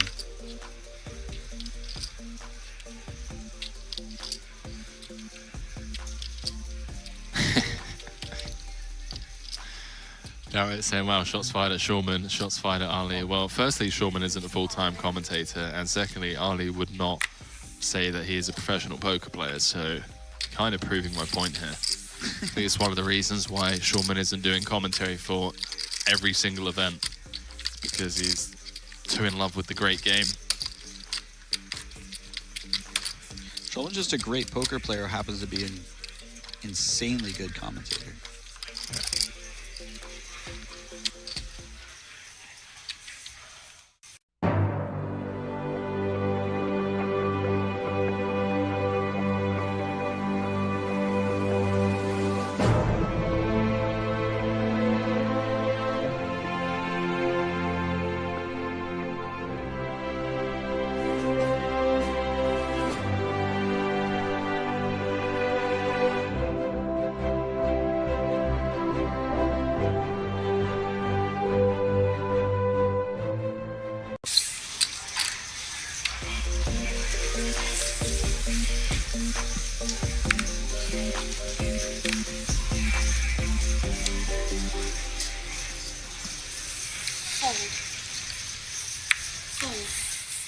To get good at poker, quit my job. Got it, coach. Whoa, whoa, whoa, whoa, whoa. You need to start putting disclaimers under some of these statements, mate. Yeah, not investment advice. That page, putting Ben all in. 20 big blinds? Yeah. I think that the ace-x, especially the offsuited ace-x, really wants to just be finding a lot of shoves on the stack size when out of position. Really unfortunate when your opponent says call because you're never flipping or ahead, but still just kind of the best way to play a hand like that. Jeff saying, don't forget to hit the like button over on the YouTube stream. Really does help grow the game. Appreciate that. Do appreciate that, Jeff. Jack 4 offsuit says, I love Dick Shulman's pool commentary also. Are you trolling or does he actually do pool commentary? Because yeah, well, you know, he used to play pool at like a really high level before poker. Yeah, I'm aware how he of actually that. discovered the game. But does he do commentary for pool? I mean, I feel like Nick could commentate on anything. We'd all watch, let's be honest. Yeah, I'd watch the crap out of that. I'd listen to Nick commentating on paint drying on a wall. Oh, he'd be so good. Oh, yeah. Look at that stroke. I mean, they've been talking. Jesus, man. I've spoken with Ali a few times. He's been saying how he really just wants to, you know, just shoot the breeze with Nick. Just both of them just get their own show. No prompts, no script. They just go live for 30 minutes and just record their conversations and see where it goes. Yeah, I love that. Kira's saying, I disagree. I commentate and play. Granted, I'm on my first year of poker, but I have progressed so much in my poker. I feel like I'm taking it serious, but I'm not at a high level. And then following up saying, I also commentate less days than I play, so I guess it's part-time commentary, but I'm meditating, creating content every day. I don't know, now you got me in my head about it. Yeah, I feel like you kind of just proved my point a little bit, but hey, look, I don't mind being proven wrong. It wasn't a jab at any of the commentators. I just think if you know the hours that these guys put in to compete at the highest level in poker, you really can't give an inch. And if you are trying to balance, you know, traveling around from event to event, being in the booth for X amount of hours per week, when you could be in Solver jail, when you could be out there on the felt, when you could be in group calls studying and reviewing hands, like, you're giving your opponents hours and hours and hours and hours and hours of experience on you over the course of a year, 5 years. So I feel like I'm talking from experience. I've been doing this for, you know, 4 or 5 years, and I've seen people overtake me in a very short period of time.